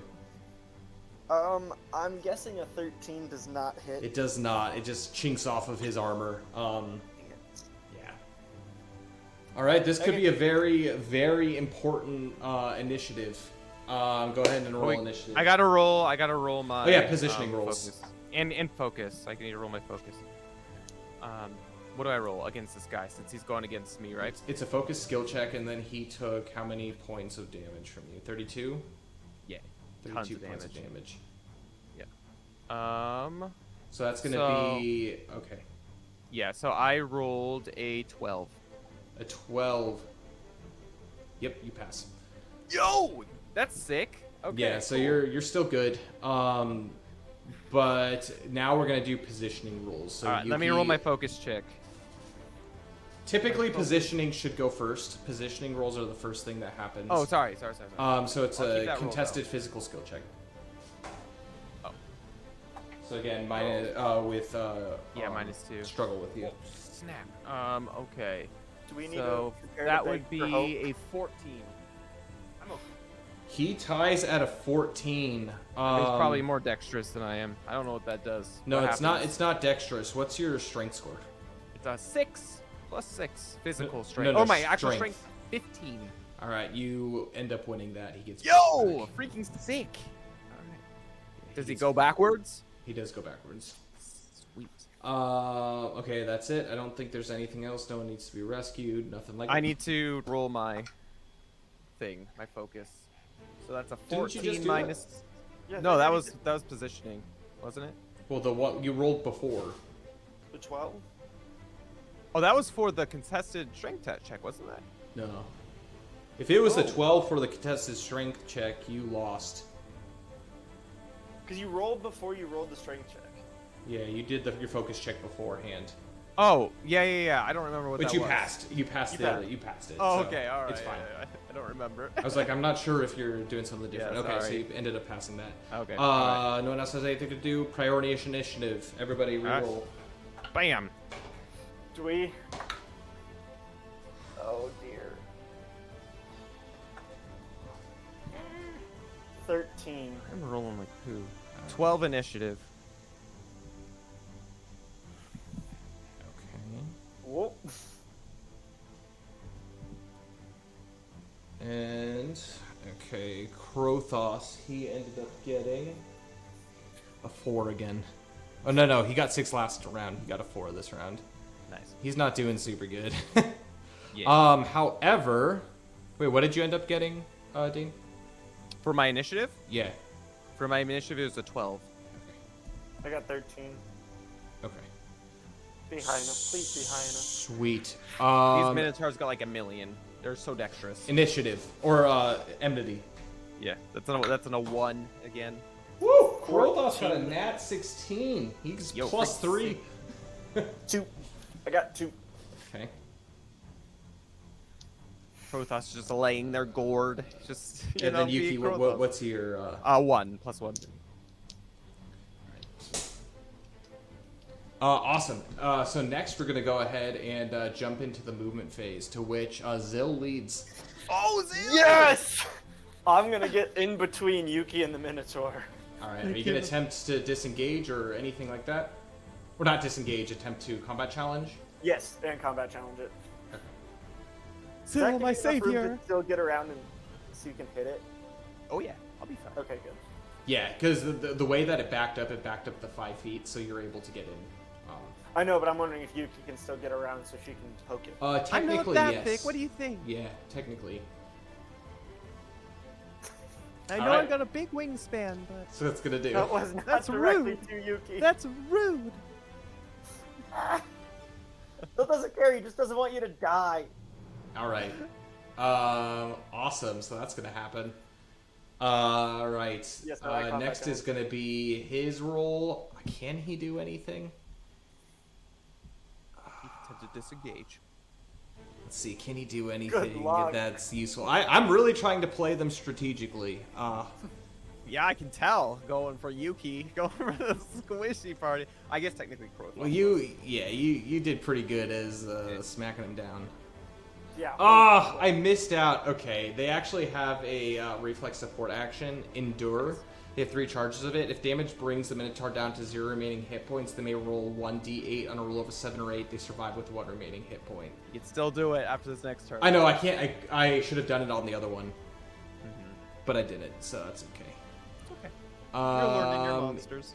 Yeah, he's gonna just go ahead and stay in combat. He can't do anything. Yuki. Yuki's gonna initiate him from the other side. We're flanking. Which side? So around? On the left side. The left side. Like here? Yeah. So like right next on the left side of Zilla. Yeah, perfect. Sweet. Then is Krothos. He's gonna go ahead and make his way too. Krothos! Are you feeling okay, buddy? With those 2 holes in your chest. Yeah. Although it's weird, he rolled off and those wounds began to kind of start healing themselves, like scabbing faster than normal. He's quite not nice. talking, he's just wielding his warhammer and is ready to go. Alright, it is the attack phase. Zill, it is your turn. We're gonna swing. Swing that hammer, swing that hammer. Oh, that is not gonna hit. I rolled a 2, Yeah, it's not gonna hit. but we are also. No, that's it. That's all we're good. Yeah, we're fine. That's good. Okay. The Minotaur is going to go ahead and make strikes. Technically, Krothos has the highest enmity. Nice. Krothos. No, Krothos! Yeah. No! But he's engaged, isn't he? He initiated the engage. Basically, Oh, the freaking Krothos. the shtick is if they attack the thing with the highest enmity, although he has a higher mind score than Krothos, so. But he's just going to go ahead and continue attacking Krothos, so. He has 2 attacks against Krothos. That hit because he's not wearing any armor. Oh, you're right. Unless I rolled my I'm the natural one who one. engaged him first. I But know. he's thick boy. He's so enmity. Like, Ah, Yeah, he's pissed. oh, He's also a very big, daunting presence as well. So he comes up, and the Minotaur, his eyes directly go to him. To which, yeah, he definitely hits. So he's gonna go ahead and receive. Fingers crossed here. He's got 2 attacks. Krothos. He's gonna make his first attack. Ooh. Oh, okay. He takes 11 points of cutting damage. Okay, Krothos alright. is brought down to his knee. Oh. He looks like he is on the verge of death. He's going to attempt to, because of that, he's going to try to attack someone else. That being the Good. person with the next highest entity, which is going to be Zil. So he's going to attempt a influence skill check or contested influence skill check with Krothos. Please, has a plus 3. Sucky. Well, Krothos rolled a natural 1. Yes. So he's going to turn his attention to Zil. I've never wanted someone to fail a roll so I bad. know. Can you do the hope for the I might- Patreon on NPCs as well? Yeah, you actually can. I might do maybe one of those rules where you can attempt to automatically fail the check. Just lay there. Like yeah, a bear you know in what I the mean? Like as kind of like a way for you to be able to be like, yeah, you can go on to the next person. That's something to think about for the future. Anyways, Alright. damage against Zil. Nope, attack to hit against Zil. God, freaking Oof. Krothos. Poor guy. Yeah, that's gonna be a 21 to hit. That's gonna hit. Again, not But a you're thick natural boy. 16, but ooh boy. You're thick Yeah. boy. You're good. You got this. I'm gonna drop into double digits of HP, guys. Oh man. Hoo, hoo. That's gonna be The heart. 15 points of cutting damage. Yuki's gonna God. step in and take that for Zil. That's a joke. Please don't. Yeah, Yuki doesn't want that. I can take it. I got him. I got him. Oh man, that hurt. I'm down to 88 HP. Oh man. Yeah. Still higher than all right, you Yuki, expect. your turn. Yep. Yuki just sees that and she's like, oh, Krothos! And without even thinking, she's just going right for the guy, just like slapping him while Alright. as Zil's got the Go ahead and roll to hit. as Zil's got his attention. Just trying to finish this off. So that would be a 15 to hit. 15 hits. Yo, sick. Good. All right. Good. So the first one was 5 plus 8. What is that? 13. 13 cutting plus 3 earth damage, Okay. and she's gonna follow up with How much her 3 cutting. Okay. She's gonna follow up with her secondary broadsword using her dual wielding feat. So that's 17 to hit. Okay. So 17 hits. Yeah. That would be 9 plus 6, so 15 cutting. Okay. And How do you 4 want to take this guy out? Oh, freaking sick! Yes! She's gonna see that Zil has the attention and see Krothos not doing well. So what she's gonna do is, at the same point that she struck him last time, she's just like a bleeding gash. She's gonna stab right into it with the first one, Okay. hoping to bring him down on one knee. And then as he falls down on one knee, she's gonna slash up and go for his throat, his jugular. You do so. You cut his knee ligament, and he goes "Bruh," as he begins to fall down. With your second blade, you go right through its neck and just. And Yuki, without even thinking, she's just gonna run over to Krothos and go into her adventurer's pouch. All right. Start Yeah, ruffling around. in there. Krothos, he's down on his hands and knees, and he's coughing up blood like Oh, Krothos! he's not doing good. Yeah. So I have one more simple healing potion. Hold on. Okay. I can use another charge of runic energy. Although, Yeah, I don't want to really use my potions and stuff. I just pat him on the back. Are you doing okay? Are you doing I'll okay? use runic energy on him again, Okay. and he heals 8 HP. All right. And He's as this doing a is little happening, I actually just take out my old. I have an old set of armor that I've been carrying on me. I don't remember what It's kind of not armor going it to is. fit him. Oh, it's not going to fit him. Okay, he's a big boy. Well, no, actually, he's a medium-sized creature. So if it's medium-sized armor, it will fit. I don't remember what kind of armor it is. I know it was like what I was wearing before I switched to my Kiros. I don't know what that is. It was like a heavy armor or something. Heavy armor? Yeah.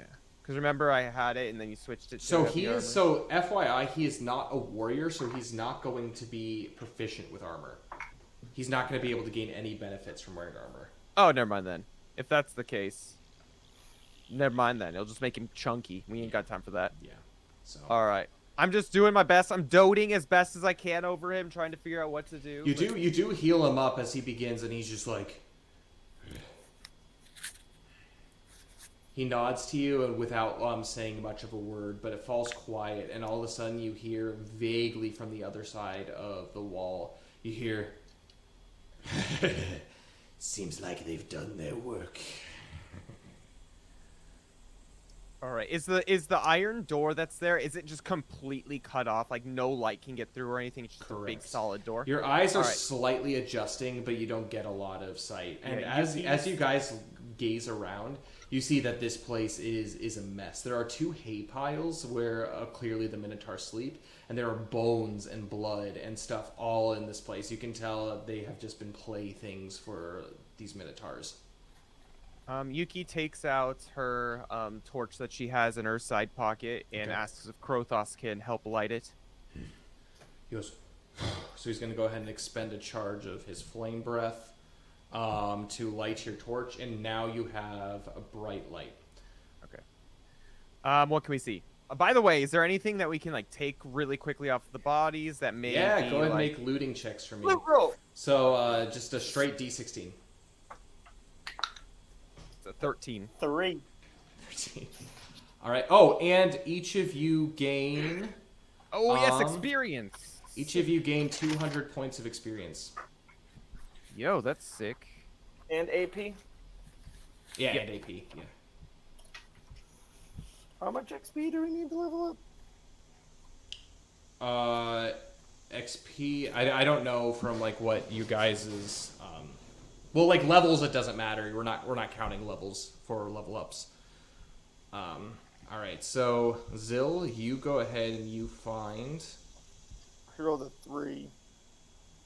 You find actually not on the Minotaur, but within the room a satchel that is off to just the side, leaned up against one of the pillars. You look inside, and it looks to be some dried meat. You found 1 meat rations. Whoa! As she's doing this, Yuki's gonna really quickly consume 1 charge of her simple healing potion for 10 HP back. While this is going on. So. Yuki, you were able to find a lockpick just sprawled out on the ground. You got 2 creature sinew, a rough pelt. Okay. Also, how much does a bread ration heal for stamina? 1d12. Bread ration has 1d12 stamina? A bread ration or a meat ration? Bread. Bread, I think, is 1d8. Can I eat that, Zil? What? Can I eat that? My bread? I would like. I'm really. I'm gonna hungry. eat my bread. I am at 0 stamina. Okay, you eat your bread. I'll just sit here with. 4 Yes, I rolled an stamina. 8. Hey. All right. I don't All think right. I don't have anything that I can even refill stamina. As you Wow, continue where are to you look at? around, 4. but anyways, Yuki, as you continue Yeah. to look around, one thing Yeah. that you do find is everything you can tell it's primarily just prisoners, like garb, bones, Yeah, it's gross. Everything that you're seeing. However, there is leaned up against the side what looks to be a glow twig crossbow. Ooh, If you wish to grab that. I do. Okay. It is dead silent in here, FYI. You can All right. hear a faint dripping off in the distance, but there is no movement. It's quiet. It's dark. Yeah. There's no direction. There's no windows or anything, so there's no light coming out from the inside. It is nighttime, so there is no light even coming in from the roof. Yeah, Yuki's just gonna look for any clues. She's looking for any desecrated symbols that we're looking for, that kind of stuff. Okay. Go ahead and make a focus skill check as you continue to look. That's not good. That's an 11. Okay. 11s aren't. That's not that bad of a roll. It's not Out of great. 16? I feel like this session, it's been rare that I've rolled above a 10. Well, Sucks. it's okay. No, there's not a lot of anything of importance relatively around unless you want to start digging through hay piles or anything like that. Zill, I'm going to have you make a wisdom skill check. I think we will. I want the Krothos to help me. 7. 7. Okay. Krothos, yeah, go ahead and make that wisdom skill check for me, or focus skill check, Yuki, with at normal. You said 7, Zill? Yes. Yeah, you're not finding much either. Although the Right. one thing that both of you have noticed is there is a smaller door in the far top left corner. It is a very similar door to this one, as it requires a lifting in order to get up. All right. That was 15 for Yuki. 15. You are actually, as you dig through this, you see what looks to be actually a body of, you can only assume is bandit rags and whatnot. Unfortunately, a bandit has been sacrificed to these Minotaur as obviously a sacrifice. However, inside one of its pockets, you find a key. Oh. Yay, keys. All right. Well, I don't see anything. I don't know where this would go to. It seems like there's some scary dudes outside that I don't want to fight. Do you see anything, Zill? In particular? Yes, you do. You see the freaking door in the corner. Do you see anything, Zill? I don't The see door. anything. There's a door. Oh, I found a key. And Yuki goes over to that door. Sorry, I forgot about the door. If I Yeah, had this anything this else. door does not have a keyhole. However, upon investigation of it, as mentioned previously, this looks like it can be lifted with enough strength. I attempt Oh, to I'm pretty lift the strong. door. Yeah, Yuki helps with Krothos. With Krothos, okay. Yeah. So who's going to be the main person attempting Oh, this? Yuki will be. Yeah, what's your strength score? It's a 15. Yeah, you're gonna be the main person. Yeah. Yeah, okay, Oh, donkey so- kick it. No, I'm not gonna donkey kick it. Basically, you get emboldened +1, so a +2 to the roll, and then an additional +1 modifier. It's a physical skill check for me. All right. That's a 21. 21. You you begin lifting, and it slowly begins to rise. I'm going to have you make a second one for me. I'm as glad I got it. everybody- With nothing else, or just the same modifiers? Same modifiers. Okay. So a +1, basically. That would be an 18 for that one. 18. It begins to kind of feel really heavy at this point. However, Krothos is able to kind of get in underneath and kind of start help pushing up How at this strong point. are those dudes standing on the outside? Dear Lord. Yeah, I mean, here's the thing. You can tell that they've been doing this, but these guys had rippling muscles. Yeah. Probably did have to fight them. And you eventually do lift the door to where you find yourself actually face to face with the Knight Aragon. You are on a stretch of walkway that looks down into the initial courtyard. You look up above you to your right, and you see what looks to be a tower in the center of this keep rising up, about a story above you. And as you gaze upward, you notice that there is a strange green light coming through a circular stained glass window at the top. Directly under, around your eye height, there in the middle of this walkway is a door. It is a wood door with a keyhole, and it's got some nice silver kind of filigree bindings around it. Directly ahead of you, as you look down, basically this walkway passage, you see what looks to be just a normal wooden door at the far end. All right. Well, Yuki with the key that she had, just seeing the one on the floor really quick, attempts to like go and fit it in. To which door? The one on the floor, like with the filigree and stuff. Like the hatch thing. It's not hatch. It's like the main floor, like that you guys are on. It's not like the tower up. There is a door like on the walkway in the middle. It's a door. It's not a. Oh, in the middle then. In the middle. That one. The middle one. You approach and you begin to stick the key in. This thing is too small, so it goes in the hole, but it's too small for this keyhole. All right. I have a lockpick. I wonder if it would be worth using. Good attempt. It's a dexterity, right? I'm so bad at agility. It's actually a stealth skill check. I'm really bad at stealth. I only have a +1. Zill, are you stealthy? No. Oh. Yeah, your two stealthy guys are down with Luxalia. Yeah. Well, I guess before we check this one, let's attempt the door down at the end, I think, unless you have any better ideas. I could attempt to donkey kick it, Zill. How's that sound? Don't we want to be stealthy even though we're not good at it? We do.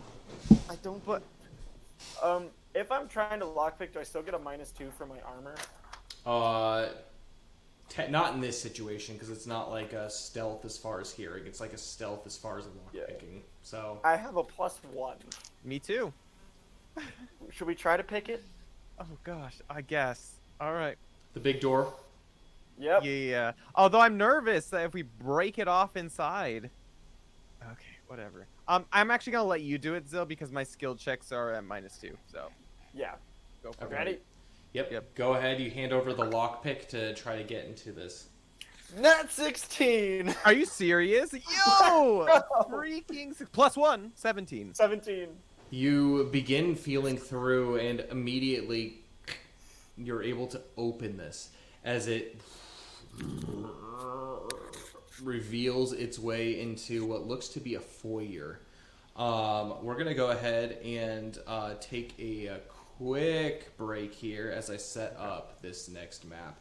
I'm going to actually ask both Dane and Max to not view as I set up this battle map. That's fine. We'll just banter back and forth. Yes, Oh, so don't We're look good at the at that. screen. We're Just good gonna at that. minimize my screen. Yeah.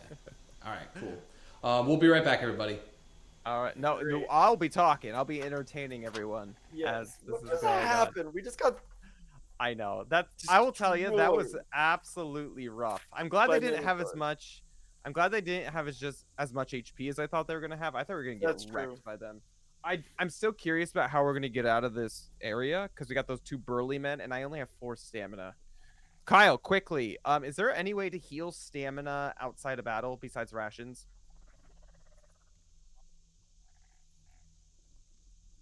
Ugh, I don't have any rations. This sucks. Zill This just sucks. chucks a piece of bread at her head. Do you have some Zill? Oh, Yeah. I'm starving. All right, what do I roll for that? 1d8. 1d8.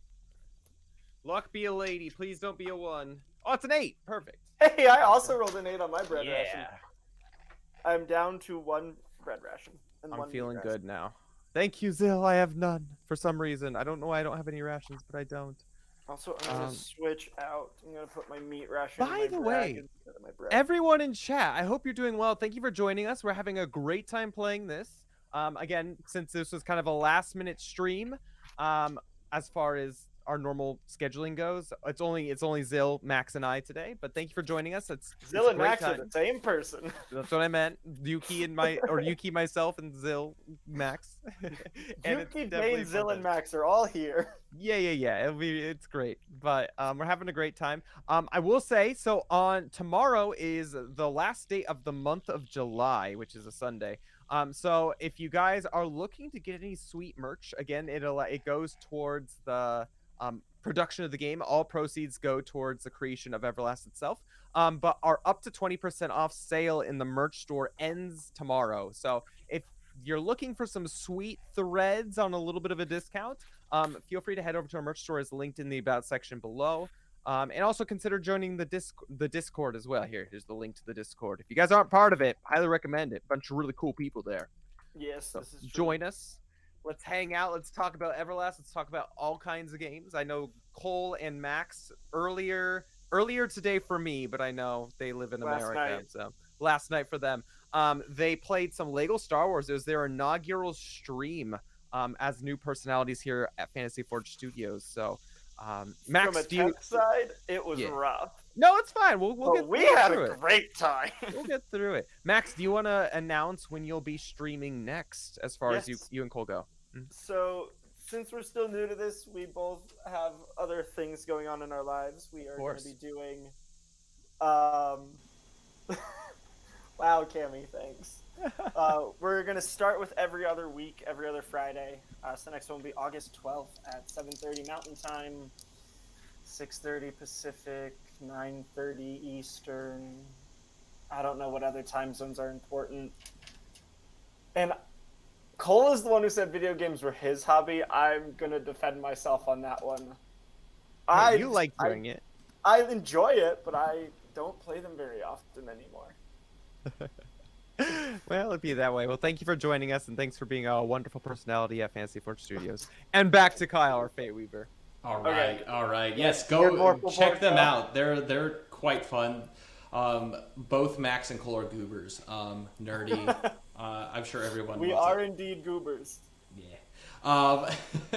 So you guys make your way into this foyer. Immediately in front of you, there is nothing much in this room except for 2 lit lanterns and another wooden door that seems to be closed. There is a lock on it, but it is a closed door. Try the key. Yep, I gotta try the key. So you walk up, you go ahead and pull the key out, and you stick it in the lock. It kind of struggles to go in a little bit, but eventually clicks in. Oh. As you begin to turn it, I'm gonna actually have you make a fortitude survival check for me. No! I should have checked. Oh, gosh. I think I What should am I be opening thinking? the doors from now on. It's fine. Fortitude survive. I'm so good it's at not, those, though. yeah. So it's not at Alright. struggle or anything. It's just Yeah, a yeah, normal yeah. survival check. That's a 14. 14. It's not bad. Yeah. Immediately your arm begins to seize up. And No! it begins to flood into your body, and then immediately it dissipates as you Oh my god. Oh my Click. god. Oh, there's something here, Zil. you open the I door. should be opening the doors. I'm so rigid. I have a +8 to fortitude. You open this door to find yourself in another room with another Also, door. shouldn't I be going in front of first you. anyway? Isn't that my job? Yep. I don't know why I went first, Zil. You make your way into this room, and you have found yourself into a much skinnier room. And on the floor in front of you, 2 lanterns are lit, but on the floor in front of you, there is a chandelier, a very ornate, fancy chandelier that has what looks to be recently fallen and crashed onto the ground in a bunch of pieces. And this thing seems to be made of solid gold. And you can tell that the candles are relatively newly used. Like some of them still have a tiny bit of dried wax within them. On both the right and left, you look and you notice that there are 2 large armored statues that stand looking across from each other on either end. Is there any gold of the chandelier that's salvageable? You can, How did I know? That's exactly what I was gonna ask. I'm a poor orphan. I see gold. I want it. Both of you make looting checks for me, so straight D16s. No. It's a skill check, so it's at -2 for you, Dane. Yep, that's No. a -1, -2, so -1. 4. No, it looks to be so broken up and tarnished that even if you tried to smelt it down, you do see that like it is relatively contaminated by irons and that kind of stuff too. So it's not pure gold. Is there any other useful metal on it? Yeah, that's true. Yuki investigates the armor. Is it suspicious? Which set of armor are you going? The left or right? The right, since she's on the right side. I'll go left. All right. So Yuki, you go ahead and make your way up there. Zil goes up there, and Krothos is just going to kind of stand in the doorway. She sniffs it. She sniffs it. All right. Go ahead and make a. So what? I guess since you're sniffing it. She's sniffing for odors other than that of just statuary metal. Make a wisdom skill check for me with your struggle. Yeah. Zill's just gonna go up and go. -2. That's actually not Quietly. bad. Wisdom. All right. That's a 14. She's 14. got a good nose All on right. her. And Zil, I'm gonna have you make a wisdom skill check as well as you bang on the armor. He's not sniffing 5. it though. 5. Can't roll with it. Crap. You bang on the armor and it seems hollow. There's nothing to it. You wait for a few minutes and nothing happens. Yuki, you sniff, and yeah, something smells weird. Like it's not just like the smell of metal. Like you can actually smell something coming from this armor that smells almost rotting. Smells almost decaying. She takes a step back and she's said, "Zil, can you detect like undead or something? It smells like zombies or something. Oh. Smells like zombie. It smells like death." I mean, I can sense presence of undead and voided enemies within a mile of my location. Okay, can you do that? So I mean, Zil I comes don't up know to what it is. Zil but- comes up to this armor and he sniffs the armor. Smell what I'm Deep whiff. smelling? You smell the death, but you do not smell undead. Yuki starts Is my gradually taking Spidey off a sense, piece is of my armor. Zill sense tingling? Oh yeah, actually now so more than it was in any of the floors below. Again, it seems like something directly above you, like directly above you, is like really Oh. pinging it off. Above? I Yes. got the heebie-jeebies, but they're coming from that way. Yuki takes off the armor of this thing little by little Okay. to see what's underneath. You begin to disassemble this statue. As you do, you take off the helmet. Nothing's behind it. You begin to take does it off smell like the ass? shoulder plates. Nothing behind it. Why does it smell like ass? You begin to just start disassembling it piece by piece. The arms, nothing in it. The chest, nothing in it. All the way down to the boots. And you've just completely disassembled this piece of armor. However, you notice that actually the smell wasn't coming from the armor. But there's a small crack in the back of the wall. Oh. Well, I take a peek through it stealthily, of course. Go ahead and make a stealth skill check at The normal, whatever. Yeah, struggle. Oh god, it's so bad. That's a 9. You clink, clank. No, it's not that bad. It's not that bad. You kind of make your way up about as quiet as you can in your armor, but also wading through armor. And Yeah. you take a peek. There's this crack. There's just enough to be able to peek into it, but the way that the crack is made and etched out, there's no way of being able to see in your peripherals. So you pretty much can only see straight ahead of you. And you can see the faint cast of candlelight, actually, in the distance. Not too far distance. It seems to be on the floor, and you can see what looks to be some kind of wooden contraption. You're not able to see much more than that in the dim light. I'm going to have you make a focus skill check as you continue to look closer in. Why do I? Oh, 3. Okay. That's a 9 again. Okay. 9. You hear the sound of what seems to be joyful whistling. I can't whistle, so I can't give you the Whistle while you work. yeah, kind of like that, like something like that. Not but creepy, joyful. It's Joyful, a joyful whistle. But as you're listening in and you're looking to try to discern anything, a shadow comes over as if something is passing directly in front of you. What are you gonna do? I kind of like go away from the crack, but like not super far. I'm just like still trying to like Make a hear, listen through the make a crack. dexterity skill check as you attempt Oh to no. pass away. I'm better at dexterity, though, I will say. That is an 11. So that's 11. better. You do so with relative ease, and you hear the whistling stop for a second, and you hear a,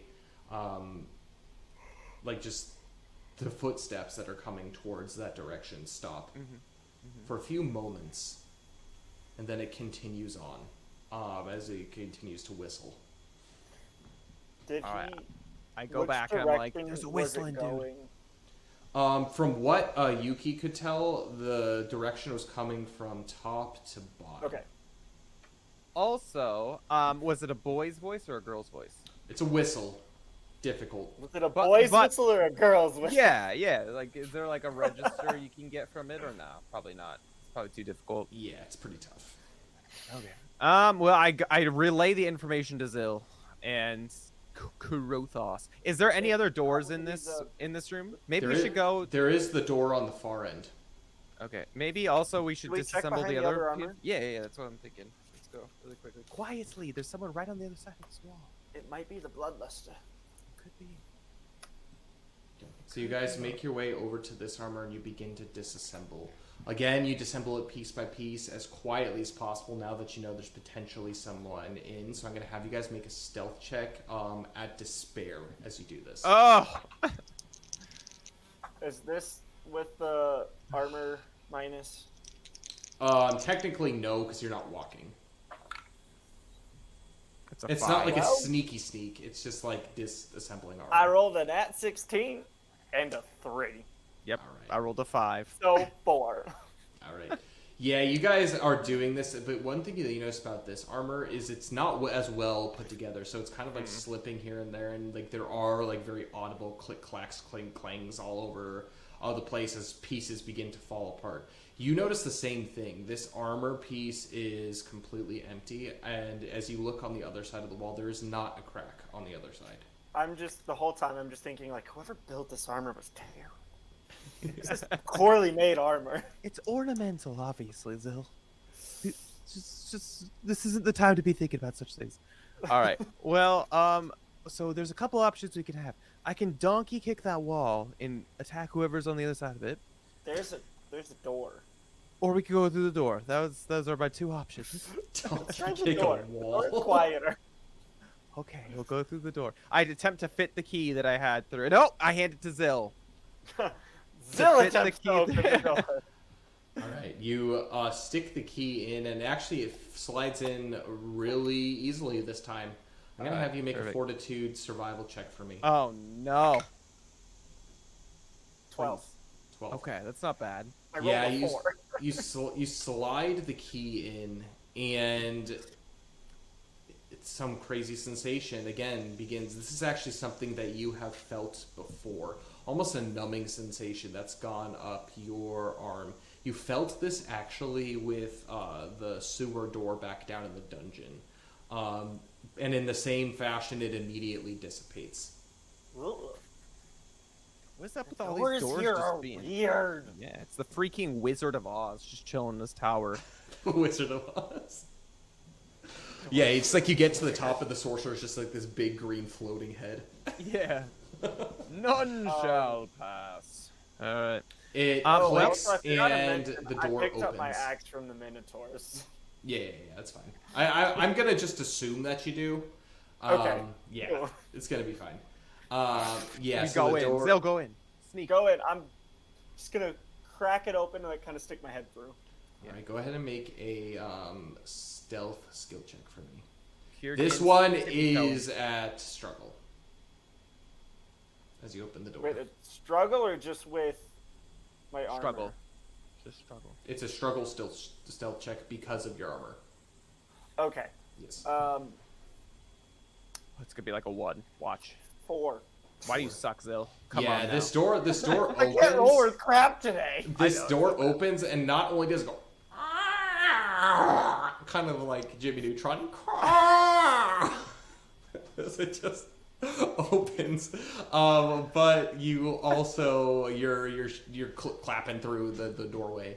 You open it up to reveal what looks to be another rectangular room. Oh my god. What is This room is almost completely lit. There is one basically thing that you can tell the candle has run out of, as far as a sconce on the wall. But in the center, there is a kind of beaten up looking table with a vase of what looks to be lavender coming out of the top. On the very far end of this room, you see a statue. The statue looks actually very reminiscent of statues that were down on the first level in the two corners at the back of the keep. Looks very similar to that. Is the lavender fresh? How do you want to check that? Do you want to smell it? Well, actually, do I tell them what I see first? Okay. Do we go in? Yuki is just like, she's just focused on that table and just thinking about all the ways she can donkey kick that sucker in. She really wants to donkey kick something, but really wants to be stealthy. Which Are we gonna desire go in? is going to succeed? I know. We'll see. We'll have to see. Zil? Yeah, I guess we're going in. Okay, Yuki just walks in. She doesn't I'm care. gonna go in and I'm gonna smell the lavender. Okay. You do. It doesn't seem to have a scent, but as you do so, I'm going to have you make a fortitude survival check for me. Nice. Even me? No. Are you smelling the flowers too? No, I'm not smelling the flower. 18. 18. Yeah, there's something that is a little bit off. They look so fresh, but they don't have a scent. Ew, Funk. ew, ew. Icky flowers, icky flowers. Uptown funk. These aren't right. There's something Icky wrong with flowers. Yuki hears that and donkey kicks the vase. Yuki. You do so very successfully. Yeah. It actually flies off the table and crashes against the wall. All of a sudden, you hear what sounds to be muffled steps behind this door. So there's a door directly on your right, and there is an opened door on your left. But you hear the steps from this door. You take a closer look, and it actually looks to be prison bars that are on this side of the door. Oh. Oh, no, As opposed to a Yuki. door, so if anyone God. comes over there, they can directly look inside and look inside this room and see whoever is in there. All right, across the back. Let's run. Let's just run the other way. We'll just go back into the one room with the golden chandelier. Just sneak it back into there. That's where I Oh, go. you I go back checked into the the golden. entrance? I go into the golden chandelier room. Okay, I follow. As you do that, you hear footsteps climbing up. Who's there? Climbing up where? Where? Who's Oh, in there? the main room. Yeah, in this far room. And Nobody's home. Can I take a message? You hear fumbling of keys and the bars basically unfurling. kind of want to donkey kick him. Should we relock the door? It's good. We'll keep it closed, like slightly ajar. When's the door not Does the ajar? When door- it's a jar. A man walks Does in this door very. open this way or this It way? opens inwards towards like this room Okay. back. So we can't really bar the door. Dang it. Okay. It's fine. He looks like he's the bad guy. I want to kill him. This man Yeah. walks. He looks either side and he sees the broken vase and he's just like, "Hey, boss!" And he goes back in this way, and the door is left open. Oh no. He's not. There's more than one. Oh no! Is it Duluth? Maybe it's Duluth. Well, he said boss, I know. That's what. which I'm means saying. this is Did probably we recognize the bloodluster. voice at all, or is it just a completely new person? This is a completely new person. Okay. It's probably the bloodluster. Should we just go? Yuki actually goes back to the statue and sees if the people have moved away and the whistling has stopped or anything from that room. The whistling Double has check. stopped, and you can basically detect the sound of multiple sets of feet moving on the opposite direction. You do, if you want to press your ear to the hole, attempt to listen. I'm gonna try. All right. You do with some success. It's speaking in hushed voices. Essentially, you're able to discern a couple tidbits of information. Okay. You ready? Sorry. I'm ready. Okay. The flowers are broken. We're not alone. The prisoner's Sorry. supposed to be here by now. Should we go check? I I nod to myself and I relay the information to both Krothos and Zil. We still have our robes, don't we? Technically, yes. Krothos, are you in for round 2, buddy? Oh, some madness. This whole situation is madness. It is madness. I agree. I Yep. turn to Zil. What do you think, buddy? They want the prisoner. They want the prisoner, essentially. They know we came here to kill him, didn't we? After what I've seen, I'm not going willingly. Well, Krothos, I understand. If you want to hang back, you can, but it is our job to get these desecrated symbols. And of course, this isn't your fight. And so we completely understand if you want to go back, but just know that there's not really any way back from here. Those doors are closed back in the Minotaur pit, and there's not really any place to go.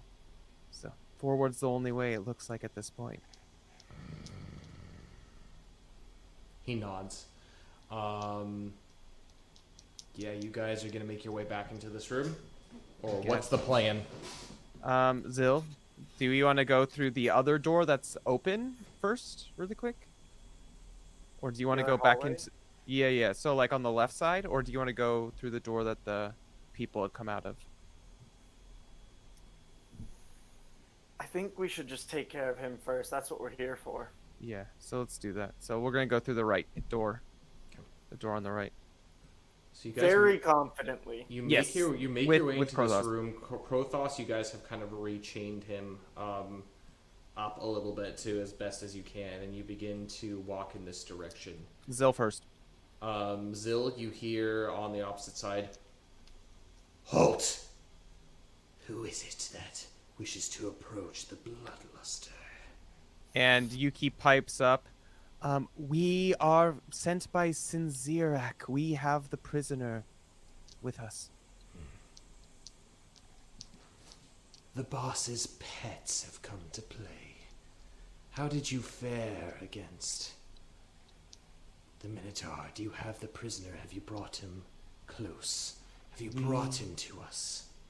Luckily, with the dark void and power that our mistress gives us, it was an easy feat for the both of us. So we have fared quite well. We have the prisoner with us. Those minotaurs were child's play for disciples of Sinzirak. Those are the pets. Those are the pets of the master.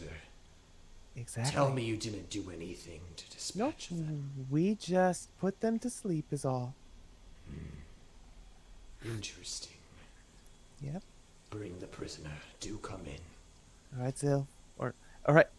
You go first. We Make walk in. You make your way into this room, and immediately you see a bunch of wooden cages all around. Equipped in each, or set in inlaid in each of these cages are a skeleton that is chained to it, and these skeletons look like recently the flesh has been ripped from their bones. I'm gonna have each of you make a mind survival check, mind survival check for me. Okay, that was good. Woo! 19. 15. Yeah, this, from what you've seen in here, it's nothing that you haven't seen I saw the before. freaking pit of despair. Are you kidding me? Yeah, This is nothing. This is something that you haven't seen before. I mean, it's become kind of like average. You've seen just like lots of carnage and everything, and so it's slowly beginning to lose its effect on you and its shock value. It's still a horrible sight to see. You see that this room is completely filled with candlelight. There is no torches or anything else. And the candlelight actually leaves pretty horrifying flickers up and down through the walls. And as you approach, you're immediately greeted by two individuals. Two of the same damasked individuals that you saw earlier. They seem to be flanking either side. And they said, "Give us the prisoner, and you can go back to where you came from. Thank you." Well, we actually had a message for The bloodluster himself. So do you mind bringing your boss, with scare quotes, out here? Go ahead and make an influence skill check for me. I'm real good at that. I'm real With good struggle, at that. obviously. Yeah. It's a 13. 13. Yeah. Yes, of course. But first, I don't recognize any of your kind. It's very clear, even with like the robes and everything. You have your wings are still very like discernible. Like Zill doesn't stand out at all. You completely stand out, even in the robes. Yeah. Do tell me, how does it feel giving up one of your own kind? You can tell they're starting to like kind of like play with you Yeah. at this point. Yeah. Kind of taunting you in a way. One of my own kind. Ha! That's laughable. As you can see, I look nothing like this putrid fool. And Krothos growls behind you. as you can see, yes, he may be kin by race alone, but I am a proud ice draken, right? Frost Draken. Frost draken. I'm a proud frost draken. And we don't necessarily get along with our bronze brothers down here. Gold. Gold Like brothers gold. down here. Sorry, gold brothers down here, on these islands. Partially why I'm working for Sinzirak, the mistress. Again, I say, leave the prisoner. If you have a message, just go ahead and spit it out. It's only for the ears of your master. So if you two would be good little pets and go get your master, and we'll speak to him. Trust me, our master will find you, if he wills it to be so. I'm sure he will. But you know what? We're here now. We don't want to waste our mistress's time, so bring him out. Make a wisdom skill check for me. Oh my god. Both of you. 7. Yeah, that's a 13. 13. Yeah, you continue to look into the room, and you notice kind of the small hole where you were before, and this is actually a prolonged, like a large torture rack that some recently deceased body is currently on. Blood kind of everywhere. It's not a savory sight to be able to look upon. Yeah. You look into the room, and you only see 3 individuals. Hold on, let me get the last one. One is back here. So what did we get ourselves into? I don't know. As you gaze, all 3 of these individuals are dressed identically. Okay. And nobody says a word. Except you hear a muffled by Krothos behind you.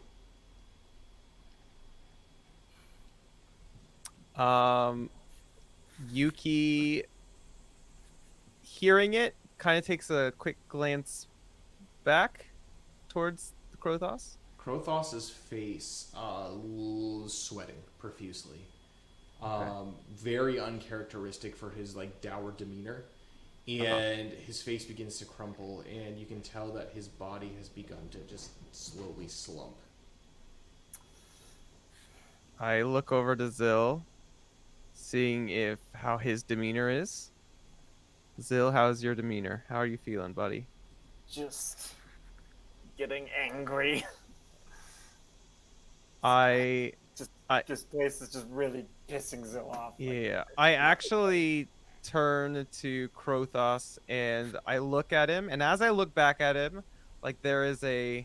As you look back at him, he completely collapses, and on the other side, there's a man in a red cloak, and his whistling ensues. Krothos seems to have been stuck by what looks to be a jagged blade in this man's hand, and he just begins to laugh, almost Joker-esque. Don't tell me. Sinzirak said that you said that Sinzirak brought you, and she has something to tell of me. Do, pray. What is it that your mistress has to tell? Yuki sees the situation. And Krothos is completely knocked out, right? Yep, he is on the floor, passed out. Passed out. Okay. Yuki looks back and she said,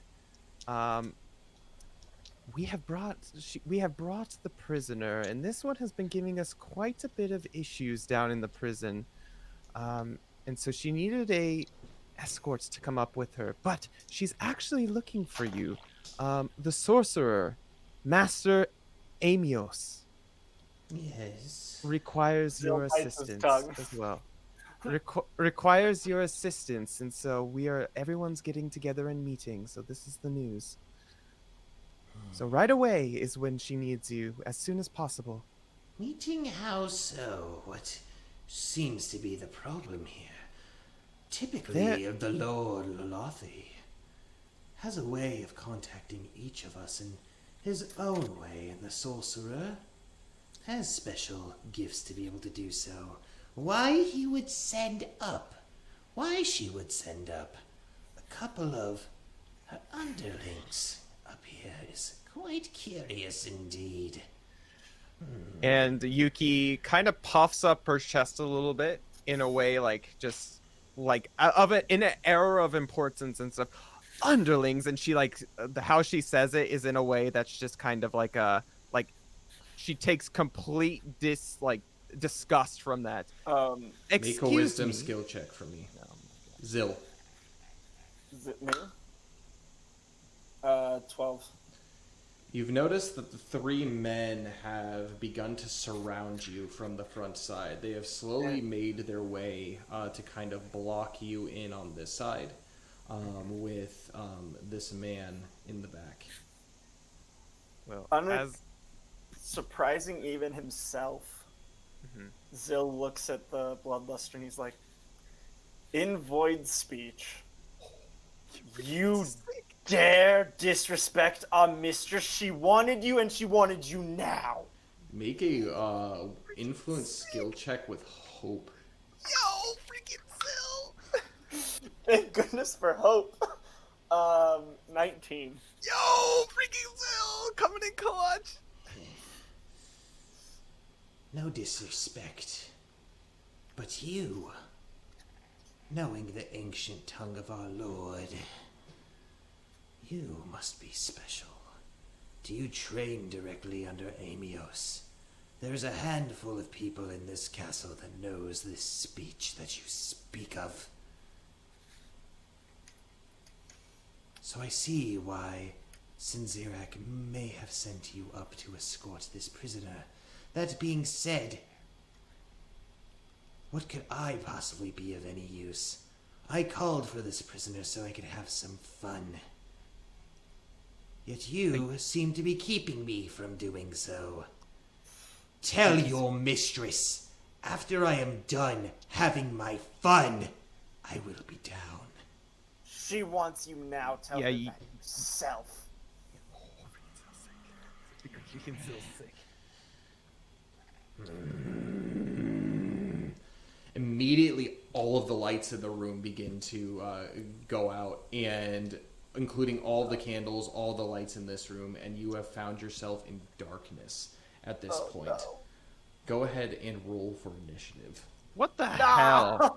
What is going on? Oh my gosh. Alright. At least I'm doing good on initiative. What is going on? What is this? Zill was so sick, and we're having to roll initiative. He surprised himself with what he said. I was getting ready to hightail it. Not gonna lie. All right. I don't know if to take this guy. 1 second. Let me go ahead and pull up a new encounter. Oh. Hey guys, I'm not gonna lie. That was like pretty impressive.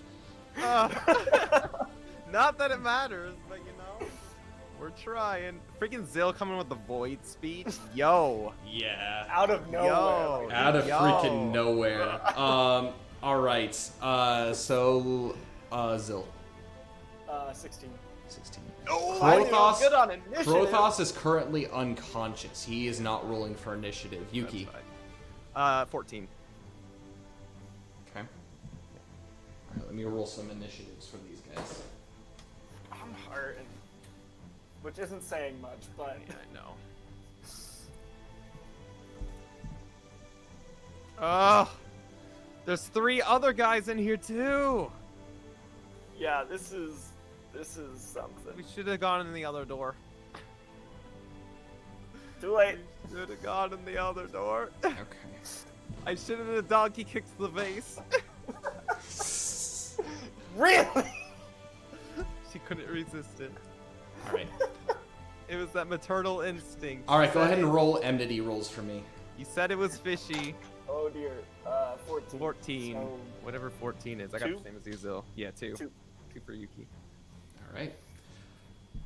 All right. The room goes completely dark. You can still see Zil in front of you. There are the three individuals, and each one of them has actually drawn a blade. They look to be the similar jagged, long blades that the claymores that the guards outside the Minotaur pit seem to have. I'm going to have you go first, Zil. Zil, freaking slap him. Do what you do, buddy. Yeah, I'm just gonna step up and engage 1 and 2. Okay. That's it. All right. So you go ahead don't know and if I make a even- combat. You make a combat and challenge against them. Awesome.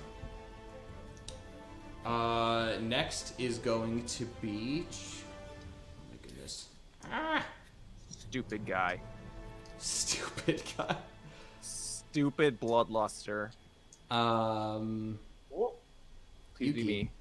Yo, freaking sick. Yuki, in a freaking pissed off voice, is like, what is the meaning of this? Sinzirak is not gonna like this one bit. And she takes out both of her swords in like a menacing scowl and goes right for Bloodluster, actually. All right. In the darkness, you make your way over, kind of climb gingerly. You have to, unless you just want to freaking just step on No, Krothos no. on the way. No, You step over gingerly, and there is nobody here. Oh. She sees that, she's like, what the hell? And she just like kind of backs up a little bit, still kind of facing the hallway, Okay. and back towards the last guy that she saw. Okay. And tries to engage in one So of them. engage number 3 in combat. Yeah, number 3. If I can engage number 2 as well. Unfortunately, you can't squeeze your way into there. Okay, that's fine. Number 3 is fine. All right. So. All right. Yeah, Krothos is unconscious. Next are going to be these guys. Yeah, they're not going to do much outside of just following through with the combat. So we're going to go right into the top of the attack round. First, we're going to have Zil. Still freaking smack him. Gonna attack number 1. Okay. Come on, Battle Axe. Be true. 11? 11 will hit. Oh, heck yes. Okay. Yeah, not a lot is going to be as chunky as an armored Minotaur. Alright. 17 damage. Oh! Yeah, you are basically just approach him and just cut him, and almost surprised by just like the sheer speed and ferocity of the swing. He looks relatively surprised. Next is going to be Yuki. And Yuki is just the fire of Alomnia in her eyes, and she just like full thrust with her Damascus broadsword right into the gut of number 3. Okay. Go ahead and make your attack roll. That would be 12 minus 2 plus 7. 17 to hit. Yeah, it hits. Alright. Go figure. So the first, or I guess I don't get any elemental damage since I'm not doing Dance of the Sakura right now, but that would be 14 cutting, but she's going to follow up with her second broadsword, and that would be a 18 to hit. Okay, that hits. That would be in What was the first damage? the first damage. Yeah, What was it give me again? damage first before. I re-rolled it. I did give you. It was I like know. 12 or something, maybe Sorry, 13. I don't remember. brain farted like hard. I don't know. I re-rolled it, so it was like a 13 or something, 12 or 13. Okay. No dance is going on right now. No right? dance is going on, so I'm not getting any elemental damage. Cool. And the Right. second one, 10 plus 6, so 16 for the second sword Okay. cutting. And Yuki just kind of like smirks a little bit, just seeing how easy this is compared to the Minotaurs, and she's just like, "Good night, little boy," and she just hits with her for her second round of attacks, and that would be a 16 to hit. 16 hits. 8 plus 8, 16 cutting for that first one. Okay. And then she's going to go with her second sword. That's 12 plus 7, 19 to hit. Yeah. And that one is going to be 6 plus 6, 12 cutting 12. for that one. As you do this, you cut him down in cold, basically blood, and he just collapses underneath the barrage of attacks. As he does so, there is another one that actually was in this room. What? He comes up, and he appears from around this corner. Well, Obviously, he's not engaging now, but he's here. You've noticed him around the corner. He He is doesn't here. quite. He can't quite see exactly to the degree of what's going on up here. All he knows is there's just some kind of battle, clashing of blades and all that kind of stuff. But next is going to be these two guys. So they're going to go ahead and attempt attacks at Zill. They're going to take out their claymores and Claymores. Yo. yeah, they're like a bent claymore type weapon. Okay. So first attack, it's going to be made with that claymore against Zill. Does a 14 hit? Barely. Ugh. It's okay, you got this, Zill. You're thick. You're a thick boy. Yeah. That's gonna be 11 points of cutting damage. Oh my gosh. And the second one begins. You actually see kind of almost like this glint in his sword as he attempts to like almost kind of just like not haymaker. What is it? The Helm freaking Joey. splitter. Helm splitter chop. He is going to actually force you, Zill, to make a fortitude survival check. Please be good. Zill, stop sucking. That's a 10. 10. Oh. You end up taking Got your helm splitted. I actually am wearing a helm, I think. At least 12 at some- points of cutting damage as well. Ow! Ah. I'm on 65. Yeah, this guy strikes relatively true. You can tell like this attack was very specifically meant to strike a cleaving blow. While this happens, Yuki, I'm gonna have you make a wisdom skill check for me. 12 minus 2 plus 3, 13. 13. You begin to feel the hairs on the back of your neck begin to just absolutely stand on end. And immediately you hear someone whisper in your ear, "You turned your back too soon." And immediately a dagger begins to sink into your flesh.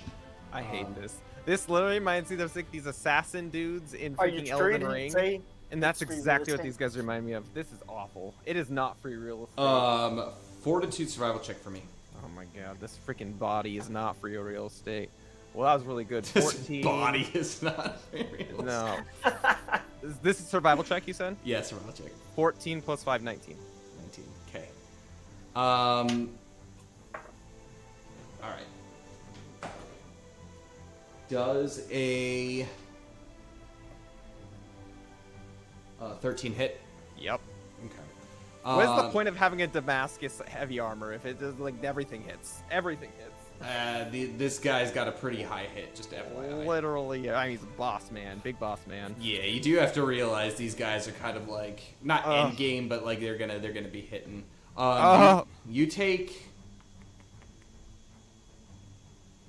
7 points of cutting damage. However, you succeeded in your check, so you don't gain any points of additional damage. I'm sorry, how many? 7 you said? Mm-hmm. All right, I'm doing okay. We're good. 7 Bill. points No- of no cutting problems. damage. One thing that you do notice, though, is you have immediately begun to feel some kind of hot, just pulsing through your body. You are now considered poisoned. Oh! No! No! So you cannot be healed until the poison is removed. No! It's fine. I'll be okay. Poisoned. I'm glad I'm immune to poison. Yo, that's freaking sick. Right? All right, go ahead and roll. Oh, roll for the different checks. First, we're gonna do positioning rolls. We're gonna do Grand Duel against the Grand Duel Bloodluster against Yuki.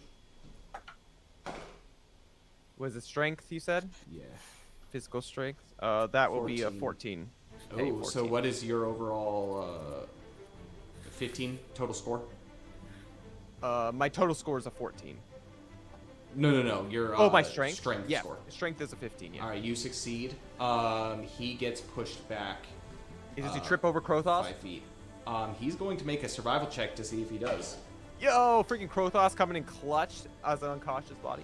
He steps back up onto Krothos, basically like poor standing Krothos. on him and trampling him. Poor Krothos. But there's that. No focus checks. Zill, you're gonna go ahead and make contested physical skill checks against both of them. 10.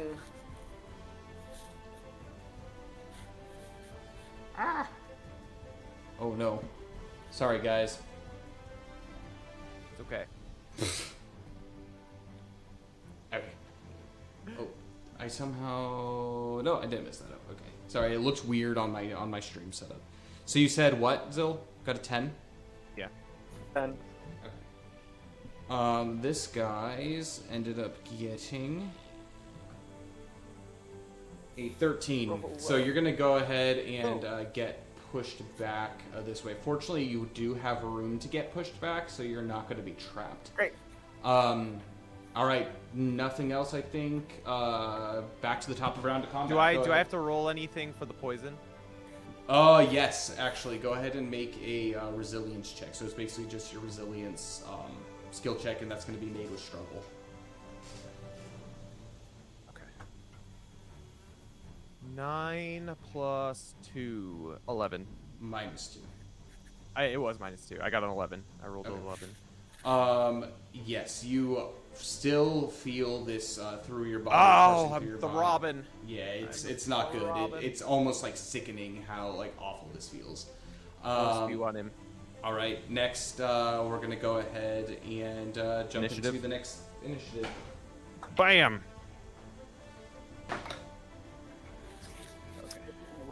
That's good. It's good. It's fine. Mine's fine. Not the best. Not the worst. All right, and then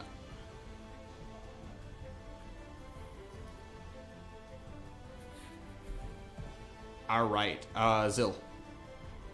19. Oh, woo! Speedy boy. Yuki.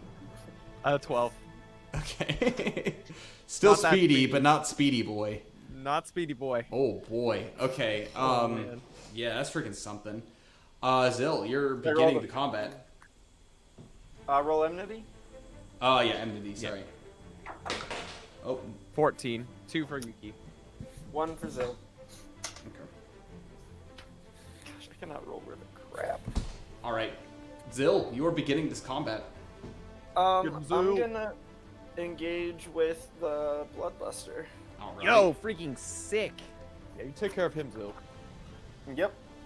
Cool. All right. Gang up on Next is going to be Grand Duel. He's going to attempt to disengage. He does not like this one bit. Contested influence checks? Yes. Plus enmity? Uh-huh. He got a 15. D6, Zil. Come on. I got a 12. No, Zil. Oh. He successfully disengages, steps back 10 feet, and because he is in darkness, he gets 3/4 cover, so he is going to attempt to, well, I know he has a special skill. In darkness, he can spend a support action to become invisible. Hell. Zil, plug up that hole. Let me take care of these guys. Plug it up. It's I already can't move past anymore. his turn. Yep, I know, but he's there, though. He's there. somewhere. That's what he's going to do. Let me see if he can do anything else sketchy. Any sketchy Grandul stuff. I hate this guy. Why do we have to fight freaking sneaky people? I'd almost rather fight more Minotaurs, you know? Yeah, I get that.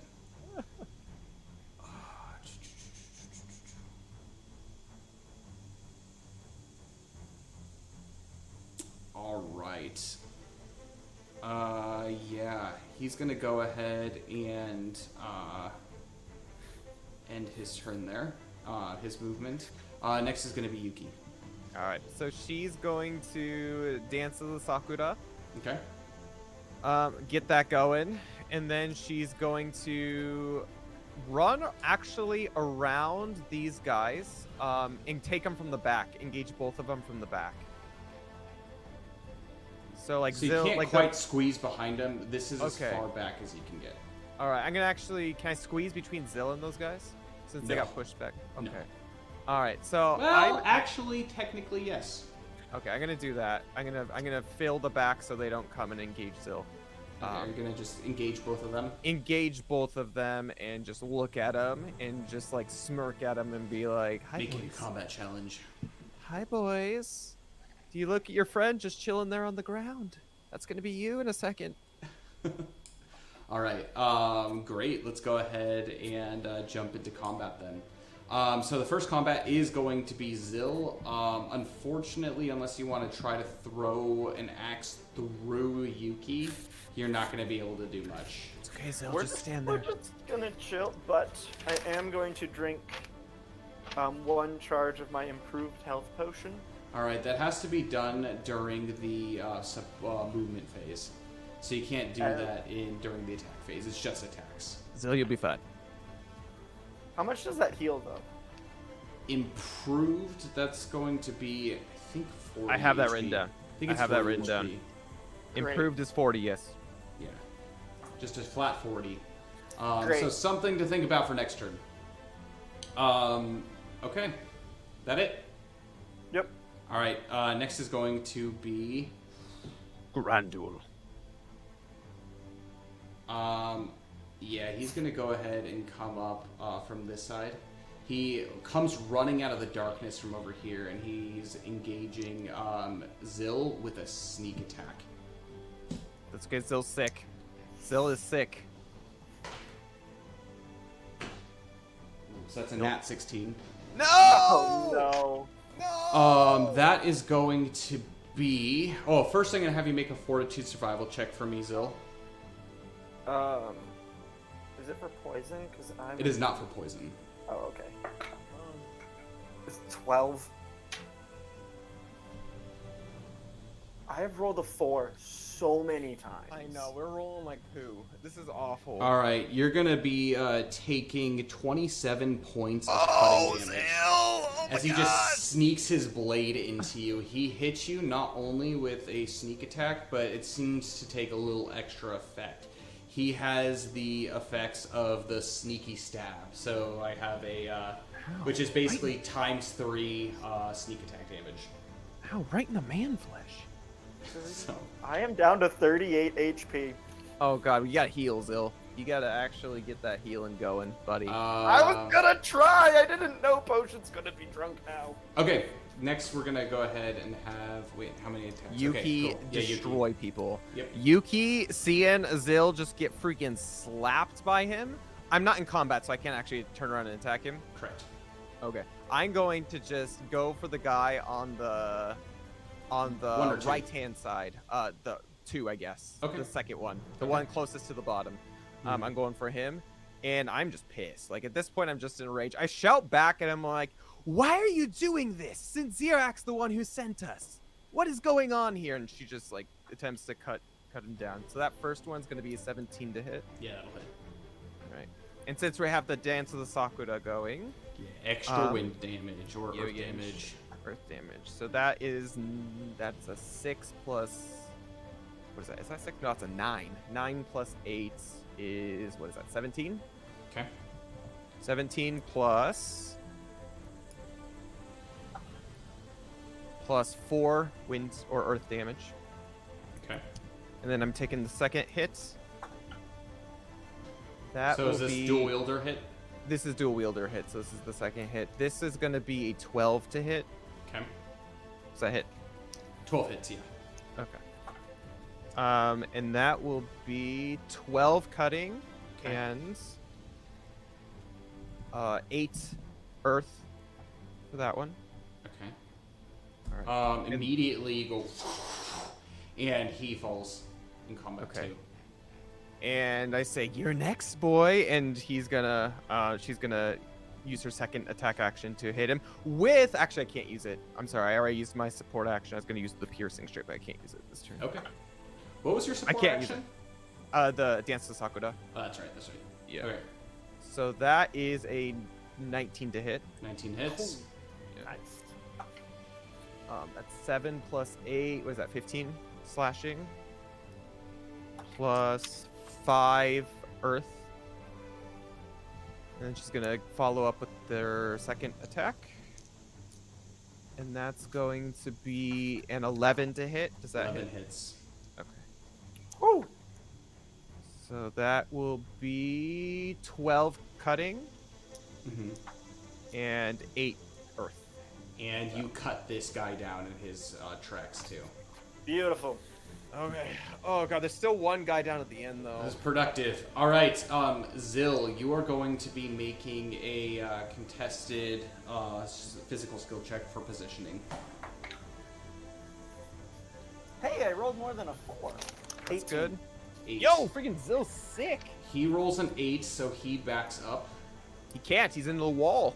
He can. It's basically the next 5. Gotcha. It's not directly Available back, it's in the space, next available open space. available space. Basically, a trap is like when they physically cannot move back. Gotcha. So, yeah, he's gonna go ahead and move back there. Great.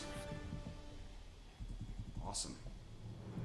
Next is going to be top of the round. Yeah. Do I need to roll for that poison? Yeah. Go ahead and roll for poison for Resilience. and you're going to be rolling your focus skill check for me. Yeah, that's a 13 for the poison. Okay. And then my focus skill check is a it's just a straight roll. What do I add for the focus? Oh, focus. It's focus. Yeah. Focus. That's a 14 for Yeah. the focus. So you pass What's the the focus number for check. 911? You are still poisoned. Oh, what the heck? Yep. Fine. What's the number for 911? Yeah, Right? really. I'm really In feeling Japan, apparently it's 119. it is 119, So. not 911. It's just the flip. All right. Anyways. Top of the round. Initiative. Top of the morning to you. Oh, that's really freaking good. 6! Gosh, I can't roll worth a crap. Okay, that's a 16 for Yuki, not natural. Hold on. I got you, Zill. Don't worry. Drink that potion. Yuki, you got a 16. Good. I got 16. All right, Zill, what was you? 6. 6. Okay. Sweet. He's really tired after that sneak attack.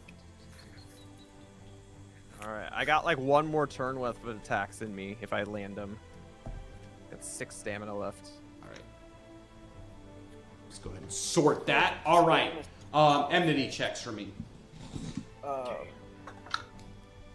18, so 3. Okay. That is a 12. What is 12? I think that's a 1 plus 1. Yeah, plus 1. Yeah. Okay. Sweet. Let's go ahead and jump into the movement phase. So Yuki, you are first. Hey, I got see the guy. I see him. I'm Yeah, like, you oh, see you're him. not getting away from me this time, and I run up to him and engage him. All right. Oh, but first, before I do that, before I engage him, I'm going to. Can I still use my support action if once I'm engaged, or is that something I have to do before I engage? You can only use reflex support actions after you're engaged, unless you're Okay, either can I do disengaging or some- changing weapons. Can I do something before I engage really Correct. quickly? Yep. Okay.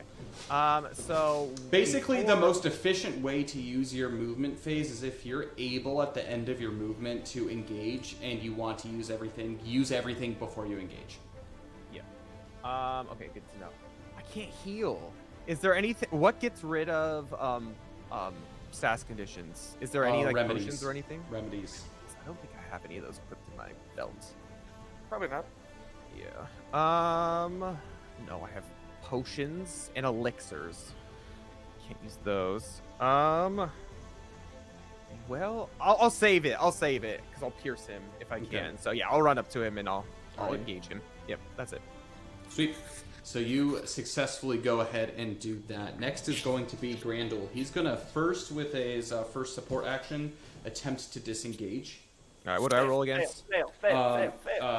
The disengage is an influence skill check. I'm good at that. I'm really good at that. Okay. He got a nat 1, What? so... It's a 15 minus 2 plus 1. Yeah, he got a nat 1. 14. You succeed. Oh, He is or unable plus to 3. disengage. Can't do nothing. He's going to attempt to do it one more time. What? Okay. All right, come here, buddy. Crap. That's good, though. That's still good. That's a 14 10. minus 2 plus 3. Yeah, he's got a 10. That wins. 15. So Yo, he freaking cannot officially disengage. I He's grabbed got the focus coat- support coattails. action. Hey, yeah, you get just back. grab him by like the collar. Just you stay here. You just grab him. Yeah, he's gonna, I guess, have to stay in combat. Next well, is they'll going heal. to be this guy. Oh! Oh, he can't even make it, though. He's like, what's going on here? He's gonna. Can he do anything before he attempts to engage? Maybe. He Hopefully. sees nothing. He doesn't even know what's going on. He has to determine first. Yeah, he's thinking.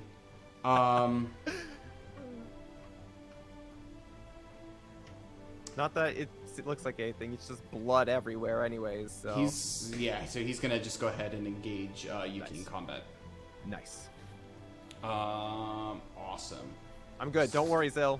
Take care of yourself, buddy. Cool. Does, All right, Zell, it's your turn. Does being prone make them easier to hit?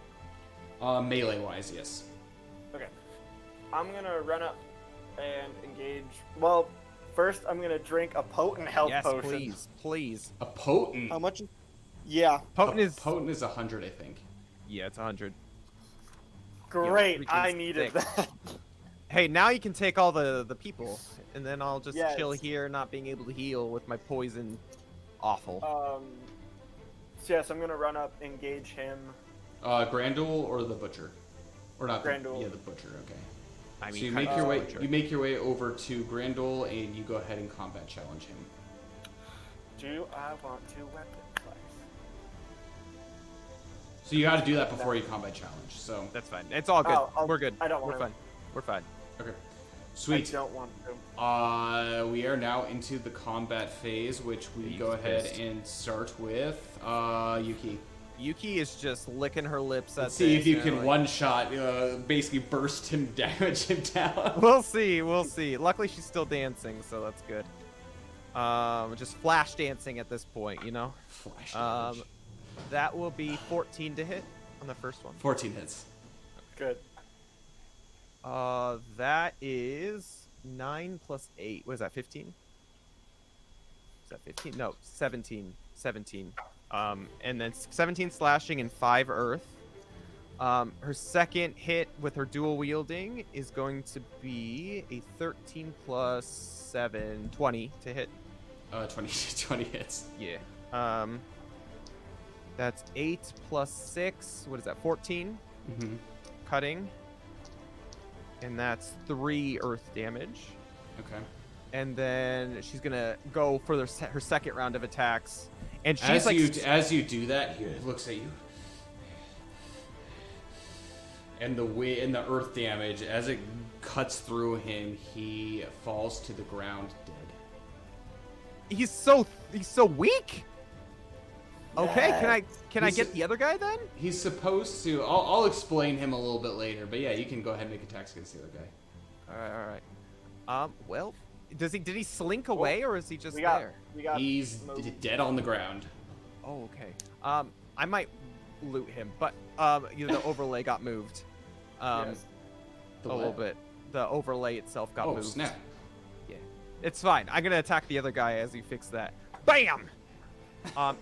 12 plus 8. What is that? No, 12 plus 7. I'm sorry. 19. Yeah, that'll hit. Yeah. Come here, big boy.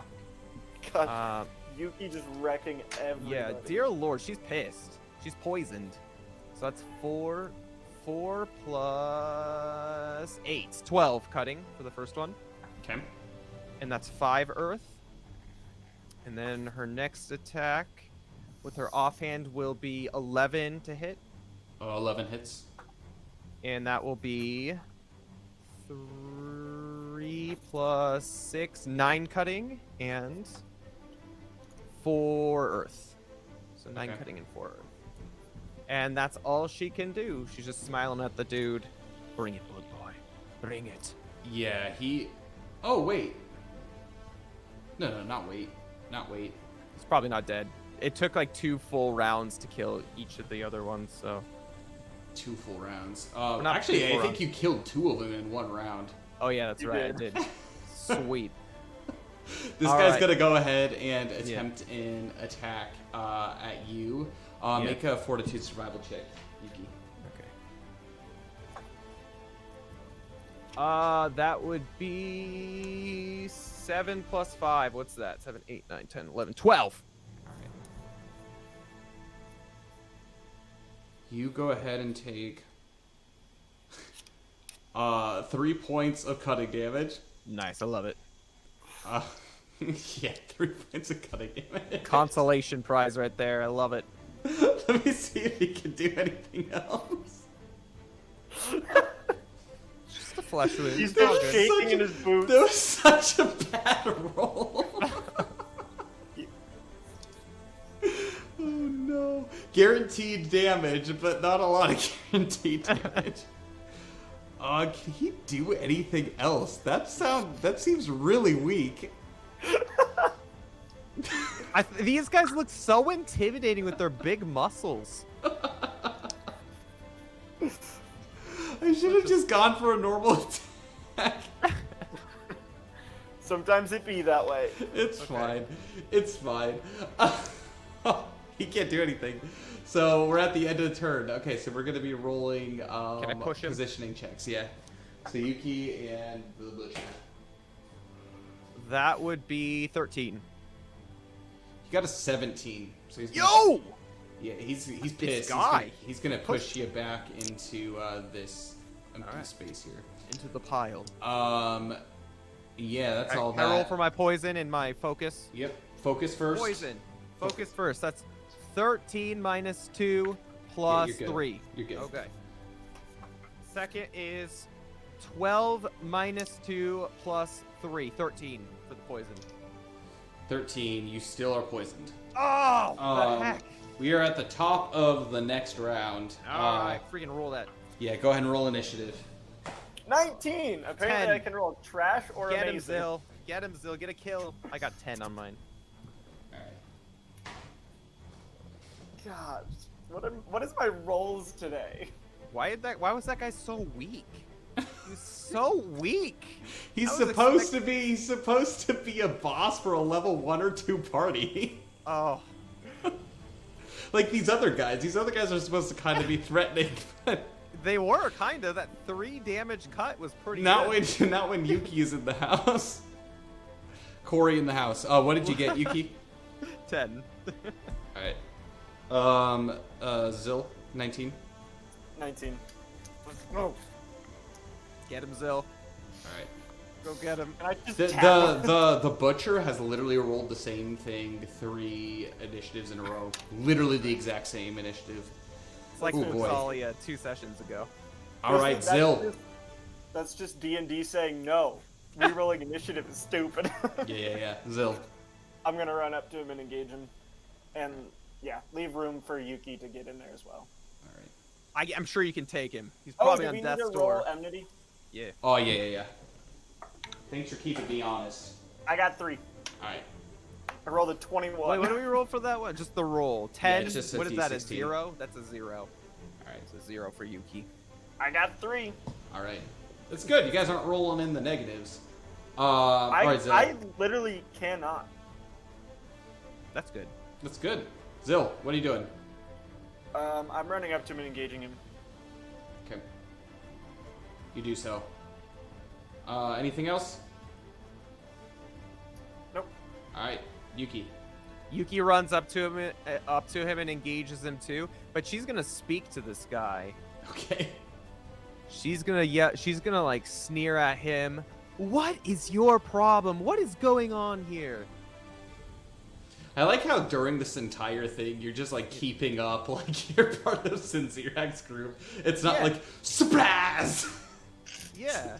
It's more just like, what the heck are you doing? We got to get information out of them. They wouldn't just give it to some Joe Schmo. Right. Come on now. Right. So what is going on here? I scream at the guy. Does he respond? He sneers. Oh my gosh. These guys aren't much for talking. They got masks that cover their face. Oh my gosh. Zill, get him. All right. I'll Yeah, certainly he can't do much. So we're just gonna go top of combat. Get him, Zill. We're gonna swing. All right. Go ahead and make your attack. 16. 16 hits. Decapitate him. Do it. Oh gosh, I did not roll damage well. 10 damage. How do you want to do this? Yeah. Oh. Get him. Big chunky great axe or battle axe. As we're just kind of coming down across the chest, we're also gonna like hit it just right so the mask falls off. So just and it falls off, and you actually see behind this, and it's something that's really odd about this guy is he's almost got like a porcelain looking face, like as if there is like no blemishes or anything on it, like almost like perfect and flawless. It's very weird, except for the rest of him is very, very gashed. So yeah, he goes ahead and he falls unconscious. Yeah. Yuki loots the guy. Okay. What's his name again? Can you tell me his name again? Yes, Grandel Bloodluster. Okay. All right, guys. Those of you, if you have hope for the thing available, maybe this is your opportunity to use it if you haven't used it this month. Because Depending we're on how we roll. That's quite a running threatening out name. That's what I'm saying. Yeah, it's quite a threatening name. All right, Oh, what do I no. roll? So, it's a D16, just a straight All right. D16. Oh, it's a That was good, 3, guys. please, someone. I think I used mine in June, but did you use yours in July? No, you did Dude. not, Noom. I got a 3, so I would love if Noom, you get one every month. Yes! Just FYI. Can I use it? I'll take it. All right. So, you got a 3? Yeah, I got a 3 on that first one. All right. Doom, please. Please, all right. Who used it? These are loot rolls. Noom is just like, I'm going to be helping Yuki with loot rolls. Okay, that's 12. It's Okay. better than a 3. It's much better than a 3. Yeah, you reach down to start grabbing some loot, and all of a sudden, Thank you, Noom. hand grabs up and draws you closer to him, and you look into his face, and it's like his jaw has been like kind of like slacked shut, and he looks at you with these dead eyes, and he begins to attempt to stab his knife up into you. Can I like? Can I kick him? Yeah. Can I we do kick him? something? Can I do something? Unless you have a reflex support action to try to guard or I anything. haven't used anything, so yes, I'll guard if I You don't can. you need a two-handed weapon in order to do so. Oh, what can I do then? Can I dodge? I can dodge, right? Yeah, so by attempting to dodge, I just make the attacks at normal, and then if you succeed in basically a contested dexterity skill check, you end up. If you want to do that, you can make a. Yeah. He's prone though. Does he get any disadvantages of that or no? No, he's grabbed you and he's pulling you close as he's All right. attempting I'm gonna attempt to. So he'll let him attack me. to. All right. I'm gonna attempt to like Can I move. kick my him? It's gonna body. be a 12 to hit. Yeah, that'll hit. Okay. So what do I do? So it's going to be half damage. Unfortunately, this is going to be sneak attack. So he's going to go ahead and burn his sneak attacks. I thought he was dead. What is this? Plot armor. No, it's not plot armor. It's actually something that's built in to him. Oh the hell! Yeah. Slap him, Zill. I forgot the Minotaur things that were built into them, but You're right. You're I right. You forgot forgot the about this second guy. one too. Yeah, no. Can I kick him? Can you This kick is him? Awful. This is horrible. Hold on. It wasn't crit damage at least. Are you using a calculator? What is this? Hold on. Oh, I'm no. using the D&D Beyond stuff. It sounded like a calculator. You take 9 points Okay. of cutting damage as he just stabs in. Make a fortitude survival check for me. 13 plus 5. Yeah. 18. You're good. Yeah, you get this dagger into you, and he's gonna go ahead and make a second attack. What? This one is not gonna be sneak attack though. It's gonna be the same thing. It's gonna be a 12 to hit. What's the point of having armor with my character? It literally hits every single time. I don't think there's been one time someone's not hit me. Well, it's only gonna be 3 cutting damage. Make a fortitude survival check for me. God, freaking glass cannon. All right, 1 second. All right, it's I fortitude get hit survival. pretty often too. That's a 10 plus 5, 15. 15, you're good. As he looks, and actually he begins to kind of rise, and like it's like really strange because he is like laid out sprawled on the ground, and he begins to kind of just rise up without actually, like, as almost like some force is like lifting him up off the ground. hell is and he this? stands there slumped like this, and he's actually floating in the air as he is, and he's just like looking slack-jawed at you. Oh my god. Hey, can I do anything? Nope. Can I slap him? Next round of combat. Oh my! Oh, Oh, no. no. Zill, come on, get him, Zill. Make your priority initiative. Dear Lord, can I roll at the very least my poison again? Since I Yeah. can't have It's combat? end of turn. Actually, speaking of which, because it's end of turn, we're gonna make different checks here. So Zill's technically not engaged. So Yuki, you're gonna go ahead and make a contested, skill check, physical skill check. Yeah, that's a 18. Yeah, he got a 9. So he is pushed Throw him back. against the wall. I'm gonna throw him against the Yeah, wall. he's pushed back. Okay, go ahead and make your focus skill check first. The focus is a 12. Yep, you succeed, and go ahead and make your resilience. That's a 12 plus 2, 14. Unfortunately, the poison is still on you and does not lift. All right, top of round, priority initiative. I can't do this. This 14. is horrible. What do I have to roll? A nat 16? What is this boss poison? What was that, Zil? 14. It's a 12 for Yuki. Okay. All right. Well, that's an easy. This is the easiest initiative. All right. Cool. Next. Enmity? Enmity. Yes. Okay. I got 1. Okay. It's a 9. What is that? -1? -1. Ooh, first minus for a while. Oh. You have after this round. You have one more round left of your Dance of the Sakura. FYI. Yep. Okay. I get that. Just letting you know, it'll automatically end after that. Yeah, it's three rounds, right? Total. Mhm.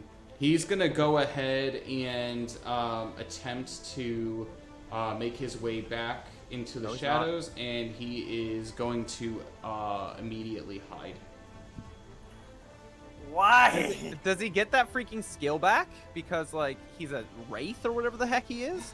It's built onto him. Oh, my lord. All right. But he's dead! I killed him!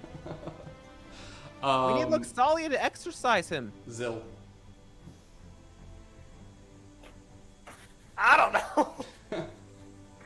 I'm just gonna take 2 steps Zill, into the room. just go run into there. It's fine. 2 steps forward.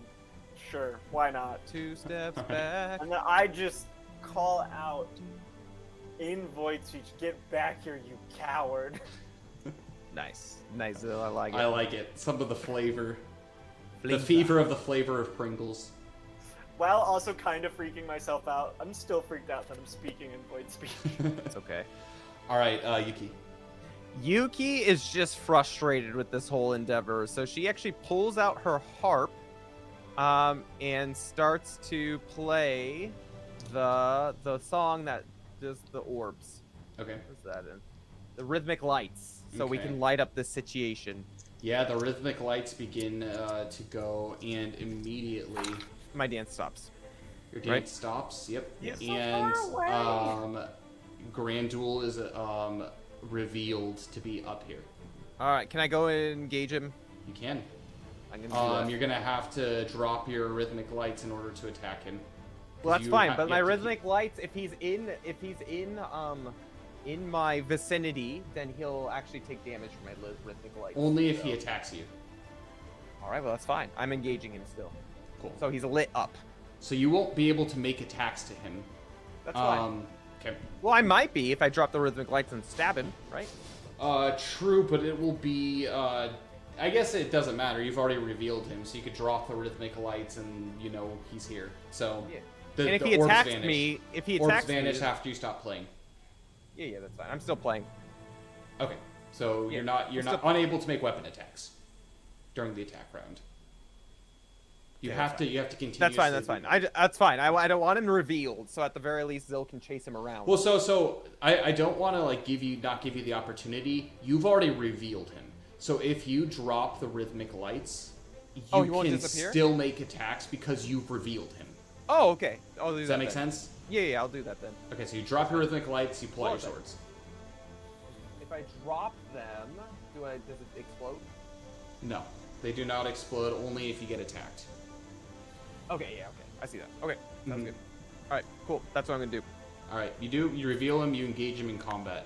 It is now the combat round, and he is going to attempt to make 2 attacks against you. I bet he is. I bet he freaking is. It's gonna be like a 12 or a 13 or something. First attack is going to be a 10. Does that hit? Hey, no, he doesn't.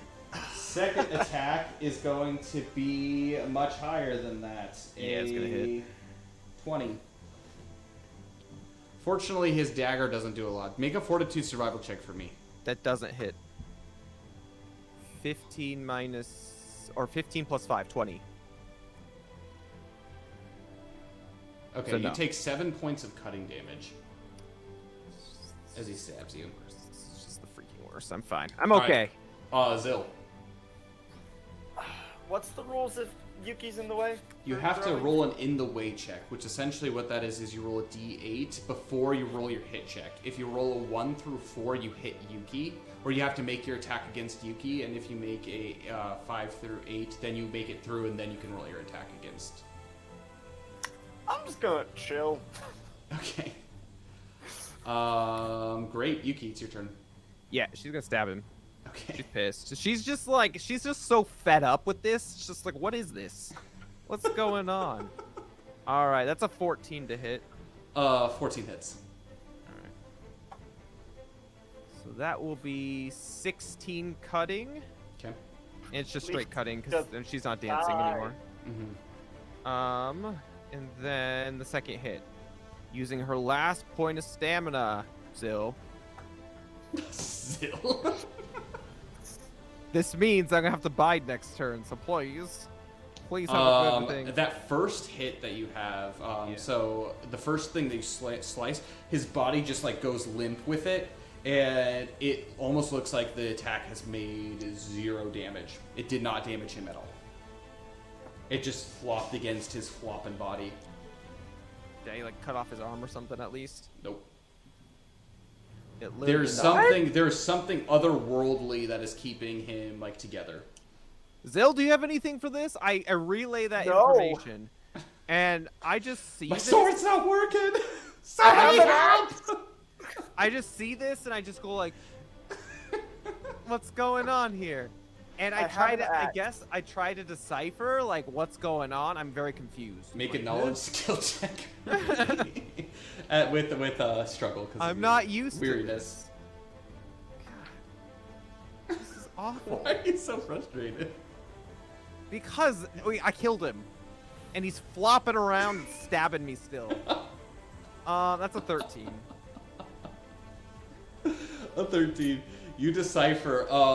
You kind of look at him up and down, and he is like this like lifeless husk that is Yeah, he's still have floppy. like some like energy like within him, but like there seems to be something that's driving him. Yeah, there forward. does. You're unable to determine like why he's like unable to go down, but like your attacks have 0 effect on him. I relay this information to Zill, and I'm like, maybe we have to do something with mana. I don't know, but my swords are literally doing nothing against him. And that's what I say. Okay. So, that's all I do. So you have 1 mana left, or 1 stamina left still. 1 stamina. That's left. why I wanted to give you the flavor before you made your extra attack. Just And FYI. I appreciate it. I appreciate it. Roll for the Fucking position slapping. roll. It's an 11 plus 6, Yeah, you beat 17. him. He Can I push him into can a wall or something? technically move this way. Oh my lord. He's slowly getting cornered. Oh my lord. Yeah. All right. Go ahead and roll your focus skill check, and then your resilience skill check. The focus skill check is an 11. Focus check for. His dance. Oh yeah, I'm not dancing. Everything's gone. Oh, never mind then. Yeah. Go ahead and just roll All your yeah, So that's resilience skill check. 13 plus 2, 15. You still have the poison. Oh! Oh! I don't 15? feel good. Maybe that's why she's so upset. She's poisoned too. She's just not feeling good. She's feeling a little sick. She's being a little cranky. Mhm. A little cranky. All right, All right, sweet. that's all she did. Next, it's going to be top of round. Oh my lord. Priority I hate initiative. this. That was really good. 16. 17. Right. I just yelled to Yuki. Maybe I'm there's engaging with something him. in his room keeping him alive. There could be, but I'm gonna engage him so he doesn't just fly around. Zil, what was yours? 16. 16, and Yuki? 17. All right. Next, we're gonna go ahead and start with first enmity rolls. Nat 16. So I got 3. 3. Ooh, you guys, you're very enmity filled. Yeah, he's just a corpse We're flying past. around. All right, Yuki. Well, Yuki is going to engage with him, I guess, so he doesn't just go flying around, so Zil can get up here and do something. Okay. We're gonna So corner him. You challenge him. Yep. Okay. That's All I right, can do. Zil. Can I tackle him? You can try. Yeah, attempt to grapple against him. Tackle the corpse. Yes, I want to grapple him. All right, you make your way up next to him, and you're gonna make a contested physical skill check with him. You better be stronger than a freaking corpse. Well, he got a nat 16. Nat one. Yeah, nat 16. You grab him, and he just like flops out. It's just like you grab him, and he just like, ooh, and he just goes, just like flops right out. Great. All right, Is that a support action? that's sport action. Yeah. Okay. You have another one to use. No, you Yeah. engage though. So. That can, Or is this I'm kind gonna of engage him. engage technically grappled? That's not Okay. engage. Really? Is it? I don't know. Yeah. I'm gonna engage him. All right. Cool. Okay. Yeah, if he does lose this, you do get attacks against him. Like his positioning roll. Yuki, what are you gonna do? Yeah, Yuki is going to just like. She can't do anything. Like the sword attacks don't do anything. She's gonna bide. I Okay. guess. You can't do that. Oh! That's a turn action you have to use on your. Oh. All right. What can I do? Can I even do anything?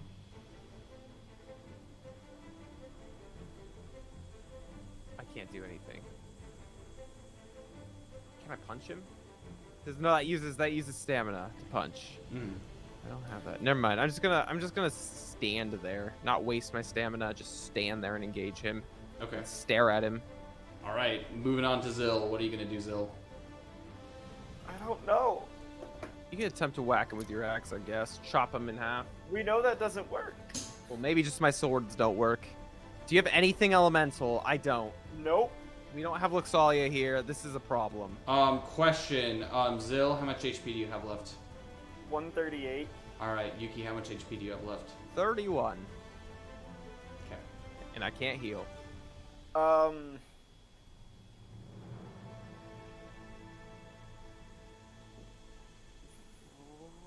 I don't know. He's gonna try to take us down with.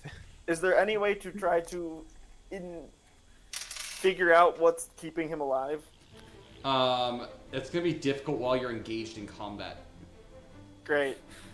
You could choke him. You could Strangle attempt. him. You could, I would say that you could probably attempt to make like a knowledge skill check for me. Great.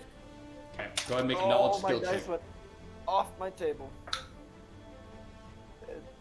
Yeah, I failed. I think I got 3. Why do we just have the like the skills that we need are just awful for us? This wasn't a well. That wasn't a skill issue. I rolled a 2. Yeah. All right. Well, it's gonna be his turn. He's gonna make 2 attacks against Yuki. So first attack, that's gonna miss. Alright, Second that's attack is definitely gonna hit. Of course it is. So he's gonna go ahead make a fortitude survival check for me, Yuki. That's a 12 plus 3 or survival check. 12 plus 5. 17. All right. You take 5 points of cutting damage. Little by little. It is now time for some positioning rolls. Yeah, let's slap him. Come on, Zil. 9. 14. 15. Perfect. He is unable to back up anywhere. He is trapped. You may attempt attacks against him. What would a like? Is it stuff you have to use stamina? I order to think do- you might have a special thing where you're like on your special rules for physical DPS. I don't think you have to utilize stamina in order. Oh to yeah, make it's that. true. I don't have to. I do. So Zil I'm gonna does, s- but I'm I gonna don't like have much. attempt to punch him. I guess. I don't know. Punch him? Bludgeoning damage. Bludgeoning damage. so it's just gonna be your physical. Yeah. All right. It's 5. 5. Okay, you gotta attempt to hit Okay. first. It's basically just a straight D16 Yeah. roll plus your melee. Yeah. Minus. Oh, no 2, melee, so- no melee. Just straight D16 roll minus 2. Yeah. So 14 minus 2, 12. All right, 12. You hit for 5 points of 6 impact. Sorry, 6 impact. 6 impact damage. You punch him, like, where are you punching him? Right in the face. Just right across his slack jaw. And he looks back at you. One thing that you realize about him is he has very much like the dead eye look in him. And he's just like looking at you like unable to really like talk or mutter any words. All right. Can I roll for my status condition again? Yep, resilience skill check for me. Go check his quarters. It's a 14. Yeah, 14 doesn't it's not gonna do it. You're still poisoned. And as that happens and he is cornered, he's pinned against this wall, you see his eyes begin to close and slowly he falls down to the ground and his lifeless body lays limp. I loot him again. Yeah, so you can actually use Noom's a hope on this. Oh, thank you. Thank you. Yay, dude, There your was a hope two- wasn't wasted. 13. 13. So one better than last time, so that's good. Alright, let's go ahead and get this battle music Is he done. gonna grab me? Is he gonna grab me again? It's gonna grab you and attempt to stab you. It's just an endless cycle. Oh. No, so let me just explain what happened. So he gets this ability. Oh, hold on. Alright. So he has this ability called Bloodlust. The moment that Grandel's hit points fall to single digits or is killed by attacks, for the next 20 seconds during this time, Grandel gains 2 attacks per round and he cannot be killed. That's nice. Do I still get the experience or the sword hit against him for whacking his lifeless body? It hit Alright. him. That's why I'm saying Alright. it hit, but it didn't do any damage. Alright. Alright, and you guys gain a total of 400 points each. That's it? Woo! No, just That's kidding, a lot. good. That's That's a good, yeah. I'm not No, complaining. I'll no take it. complaining. I'll take that. Cool. So you're gonna go ahead and make the loot roll with 13. Yep. 13. Alright. Can I loot the other guys? Yeah, absolutely. Go ahead and make loot rolls for each one individually, I guess. Can Krothos also loot the other guys? Krothos is unconscious. Yeah, we gotta slap him awake. Go. Wake up! Oh, no. You go down to attempt to loot him. One thing that you notice that's actually really odd is Grendel doesn't really have many possessions. I'm on looking for him. the totem is the thing, so. Oh yeah. So there isn't actually a totem on his body. But we'll look around, I'm assuming. Yeah, I mean, you can look however long you want to spend in here. Killed him. But you look upon, and the one thing that you do notice that is of interest is the dagger that is currently in his hand. It looks to be a dagger, but it has a wavy blade. This is a callus, if you wish to take it. I do. What is it?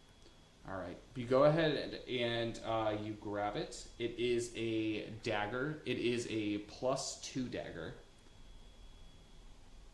I'm sorry. It's a +1 dagger, so it's like an uncommon dagger. But it has basically every time that you land a weapon attack with it, you force the opponent to make a DC 10 Fortitude Survival check. And on a failure, they gain an additional 1d4 cutting damage. 1d4. Okay. All right. Cool. All right. I grabbed it. I got the thing. I got a scary dagger. Nice. And did Zil get anything? I rolled for the 4 guys. Yes. Zill's going crazy. A 6, a Okay. 14, Okay. a 1, and a 7. Okay. So you ended up finding on them actually a set of hunting supplies, a flask of oil, a pipe, a smoking pipe, an odd-looking book, Odd book. and additionally,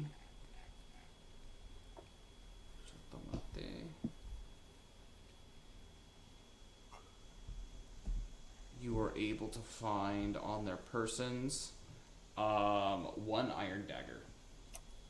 Nice. All good. right. Yes, it is gone quiet in here, and you notice like it's really started to hit you. Krothoff still hasn't gone up. Yeah, I'm obviously going over there, and I don't have a med kit or anything. Is he unconscious? Like, He is he's unconscious. dead? He is unconscious. He's still breathing, but can very I shallowly. Can I attempt to, like, stabilize him? Oh, yeah, absolutely. So you can go ahead and do that, and you take some time. First, I'm going to have you make a knowledge skill check to figure out, like, what's making him unconscious. What does refined crowfoss leaf do? Basically, it allows you smoke it during periods of contemplation, and it gives you bonus on your contemplation check. That's a so 9. It's a rest action. Okay, so it's not useful here. No, not here. That's a 9. That's a 9, yeah. I can't wait till I have this point of freaking exhaustion off of me. This is the worst. You notice that it's not necessarily a like a wounds thing that's a problem, but he seems to have been poisoned. So, like me. So he can't heal. But will stabilization bring him to, like, 1 HP at least? Inside of combat, yes, but you're gonna have to remove the status ailment before he's able to regain consciousness. Zil, do you have any freaking remedies? I don't. No. Sorry, do you have any freaking remedies? Okay. No. Yuki's just stressed beyond belief. She's feeling it too. She's poisoned. She has freaking 21 HP, 26 HP, and she can't heal. Can I keep, like, trying to, like, force it away from my soul? Basically, every hour of in-game time from here on out, I'm gonna allow you to make a roll. Oh no. Well, can we at least loot in just, like, the area, making sure, like, checking out what's around, what we see. Do we want to go check that other room? First, I want to check around in here, make sure there's no remedies laying around. You know, just be thorough. Yeah, be thorough. Be thorough. All right. Yeah, you do so. I'm gonna have both of you make 2 more loot checks for me. A 7 6 and, a and 15. a 14. 6, 7, 14, 15. Yeah. All right. between the two of you, you end up finding a set of bread rations. These bread rations are a little bit gross because they're wrapped off, and you found them off one of the dead bodies in the cages. How many? One bread ration. Okay. Found some foraging supplies. Thank you. There's just like a couple random hats that you end up finding. Zil puts one on. Zil puts the most ridiculous one on. You find 50 feet of rope. Oh. You find a simple healing herb. Oh. Okay. You find you find a simple remedy. Oh! Does that get rid of poison? You Please. find soap. And you find a water skin half full with water. Are you writing all this down, Yuki?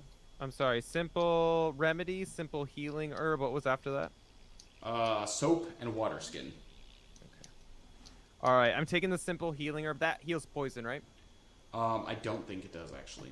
What about the remedy? The remedy. Oh, so definitely the healing herb doesn't. I don't think the remedy does. The simple remedy. Yes. Let me take a look, but I don't think it does. Gosh darn it.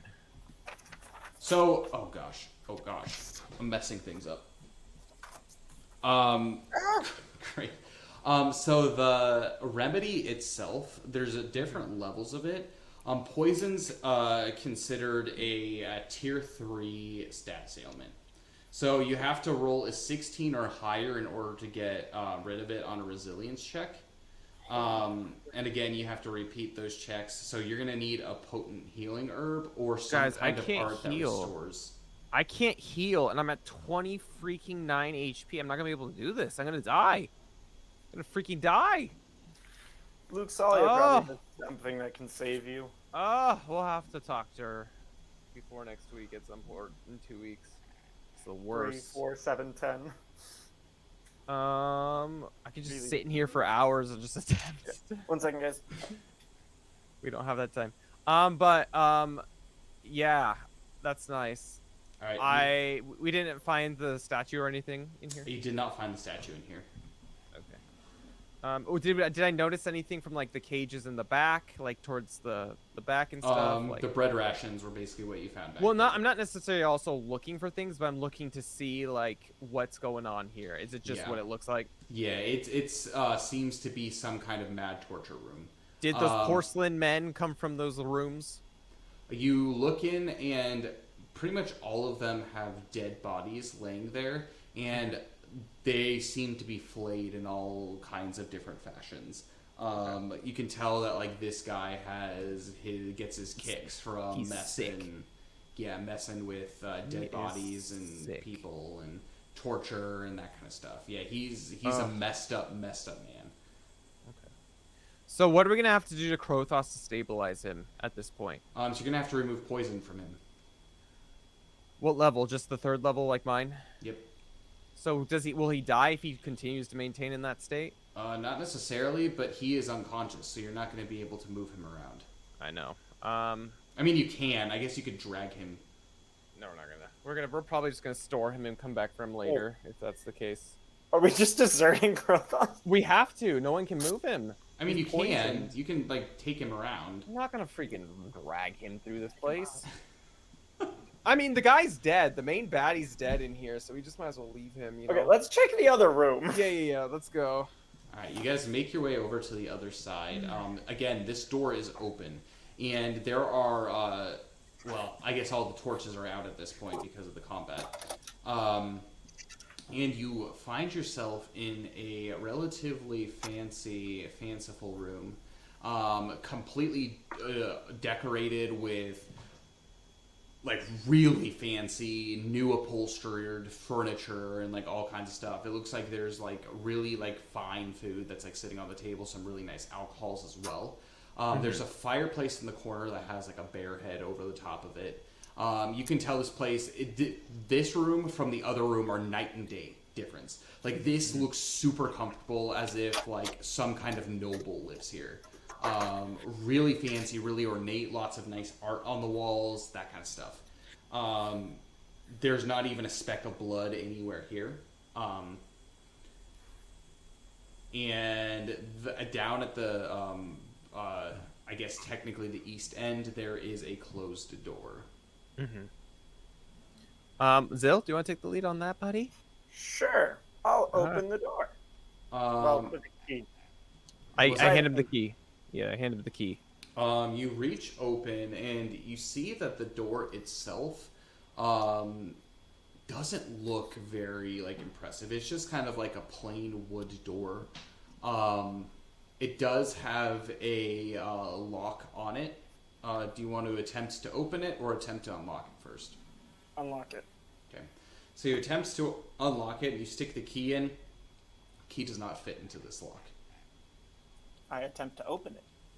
Do we still have the lockpicks? We have the lockpicks, right? Still? And as you attempt to open it, it just opens wide for you. Oh, Hey! nice. You find yourself in another very nice room. Actually, right in front of you is a like a king size bed, and again, really nice, fancy linens and sheets and stuff on top of this bed. And over, kind of like hanging over the top of it, is what looks to be a giant statue of an eagle. Kind of like a canopy for a bed, but it's like a stone canopy for this bed. There are bookshelves that line the walls. There is a nice kind of like reading nook area.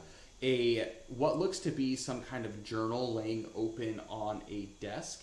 And actually notice in this room there are 3 candles that are still lit, so it didn't seem to be affected by the whatever happened in the previous rooms. There's a dresser with some clothes in it, and just right off the bat, that's all you really notice. There is a very similar looking bear rug to the bear head that's hanging over the fireplace. Yuki, I'm going to have you make a wisdom skill check as you continue to search this room, and Zil, I'm going to have you make a wisdom skill check for me. It's a 10. A 10. 5. Yuki, you are looking around and you kind of start eyeing some of the food and everything. You notice that you're starting to get a little bit hungry from some of your weariness. You look over, you make your way over to the fireplace area and you kind of just admire the bear head and the nice stuffing job and everything. You look inside the fireplace, and it seems to be like this hasn't been used for fire in ages. There's not even ash that's inside of it. There seems to be, like, it's just like all stone up and around, like all the way to the back. You find your way over here, and there seems to be this interesting box that is sitting up on this basically dresser-looking thing. And She examines it. Okay. Examining it how? She picks it up, if Okay. she can, Yep, you can. and she shakes it a little bit, just a little bit. As you shake it, what feels like a big kind of like almost like heavy weight is like shaking around inside. All right, she opens It's a it. statue. Yeah. That's what I'm You thinking. you open the box, and inside a stone hand is inside of it. Ooh. It's not like a real hand, but like a stone hand is inside of it. She tips it onto the floor. She doesn't touch it, but she like tips it onto the floor. Boom, boom, boom, boom, boom. Clinking against the stone floor, this stone hand falls out. And I call to Zil. Zil, did you find anything that looks like this goes to, or anything? And I look around to see if there's like any statues missing any hands or anything. There's no statues in this room. One thing that you did notice, though, is in the previous room in the middle, there was a statue, but you didn't really take any close examination. Zil, without much looking, a lot of the stuff just doesn't seem useful to you. You're looking and you're just kind of like throwing around basically one-track mind, and you actually open this dresser up and you find laying on top the second statue. Woo! Thank God. Story progression only. Zil's roll did not help one bit. Yeah. Nope. Good story progression stuff. Can I also grab his journal? You may. So it is a open journal. It looks to be some kind of research something. But you go ahead and you grab it and you pocket it for now. I grab the hand. Yes, you grab the hand. Yeah. And I walk back in the main room. As you walk into the main room, I'm going to have you investigate with a focus skill check this statue. Yeah. Plus 3, that would be a 12. A 12. The statue itself looks very complete. Although the one thing that you did notice is it is very reminiscent of the statues that you found in the past, like in the first floor. Do I recall any missing hands I on, do on them? actually in the one of the statues in the left, basically the southwest corner, has a missing hand. Okay, I From take what note of you've that. remembered. Okay. And at that That's point, how we let. we are gonna go ahead and finish tonight's session. Oh my gosh. Thank you, Kyle. Oh man, that was insane. Tense. Lots of battling. Holy Can smokes. you imagine though going in there with the whole party? That would have been a cakewalk. Yeah, it would have. So this is like designed for like obviously like I actually kind of improved some of like the threat levels of some of these things. Yeah. But this is supposed to be like very like mini thing. So in actually the Minotaur room, you're not supposed to fight armored Minotaurs, you're supposed to fight just normal Minotaurs, which basically are the same thing, just without the 15 defense value. 15? They have a higher defense value than I do. Yeah, Oh if a my 15. lord. Because basically, like, the way that their armor works is that, like, they have, like, their base just, like, regular, just beast hide that they have. And so their armor works, like, barding on top of that. And so, basically, it brought them up to a value of 15. Gotcha. But they're the exact same thing, just with that. So, you're going to fight... I need to do a couple, more balancing tests on it, but... You're either going to be fighting one or two, depending on the size of the party of those. And then in here, Grandul's the exact same. So he's supposed to be like pretty deadly. And then you're only supposed to fight 2 of those butchers in here. So Nice. you fought 4, and like as level 7s, you guys should be fine. Yeah, it's Poison it's some, good. though. You guys did pretty good. The poison was rough. So his callus actually does damage, and like it's not supposed to do a lot of just like damage just right off the bat, but it's supposed to like really function as like a disabling for poisoning. Yep. So it's Definitely not feel fun. that. It's not a fun Thank thing. goodness I have immunity. Yes, that's a really nice thing to be able to have. But anyways, is there any last minute things before we end the stream that you guys want to mention? Nope, just again, thank you all for joining. Again, tomorrow is the last day for our sale again in our merch shop. So if you want some character goods, that kind of stuff, it's up to 20% off. On August 1st, we'll be increasing the prices back to their normal prices. And I'm sorry, what, Zoe? I was just showing my shirt. Oh yes, yeah, me too. Yeah. So you're all wearing gear. We also have like decals, stickers, that kind of stuff. Yeah, I got so- stickers. I haven't put my sticker on anything yet. we also have a brand new design in the merch store, which is like Japanese streetwear. It's pretty cool. But yeah, so you can check that out. Again, it's a good way to be able to support the stream. The Patreon's a great way to be able to do so. Noom again coming in clutch with the loot rolls again, using the hope. So again, that's one of the things you get for doing it. Kyle, if you want to mention really quickly about the Patreon. Yeah, absolutely. So there is a Patreon, and one way to be able to support the creation of Everlast is to subscribe either at the $5 level or the $10 level. If you subscribe at the $5 level, once per month you get a use of hope, which is basically interceding on behalf of fate to be able to give hope on roll, which is basically just a reroll, take the higher value. Which again, Nooms used very effectively on 2 rolls, 2 loot rolls, to which Yuki got a nice piece of gear, and Yuki got a nice looking dagger as well out of that. So pretty cool. Good stuff. So you can do that at the $5 level. If you subscribe at the $10 level, you get 2 uses of that per month. Additionally, you get access to the Adventures of Eclaas Eeas previous to the actual streamed content. So again, we actually played this originally as a D&D campaign all the way up until we took a very large break from it until I was able to get things together to form a relatively complete, cohesive game. And now we're going forward from here as far as Everlast and its own rule sets. But regardless of whether the rules are different, the story still remains the same. So if you subscribe at the $10 level, you can engage in part of that as far as audio files go. Some fun moments that you would hear is Zill ripping a wing off of a demon bird, Yes. Pretty cool. Yeah, And- definitely pretty nice. almost one-shotting a Death Warden. Yeah. Kyle mentioned it earlier, but there was a boy who liked to helm split a bunch of creatures, the Lizard King in particular, Mr. Joe. and so you can go listen to that wonderful adventure. Yeah. It's a good party. Listen to Zill be a bumbling idiot trying to take a family heirloom from a fairy. That one happened too. Yeah, it's good. It's good stuff. Yeah, lots of Spent fun all things his that we money on had, it. but really good perks for sure. So feel free to do that. Again, all proceeds go to supporting the creation of the game itself. And again, if you guys can't support financially or anything, that's totally fine. Again, just being here and supporting our content. If you can share it on the social medias, again, we're going to be uploading it to YouTube at some point this week. So giving it a like, commenting, this will be part of August's stream. So session 8 and session 9 will be having a podcast after that. So if you have any questions for the podcast, feel free to comment it under the video on YouTube.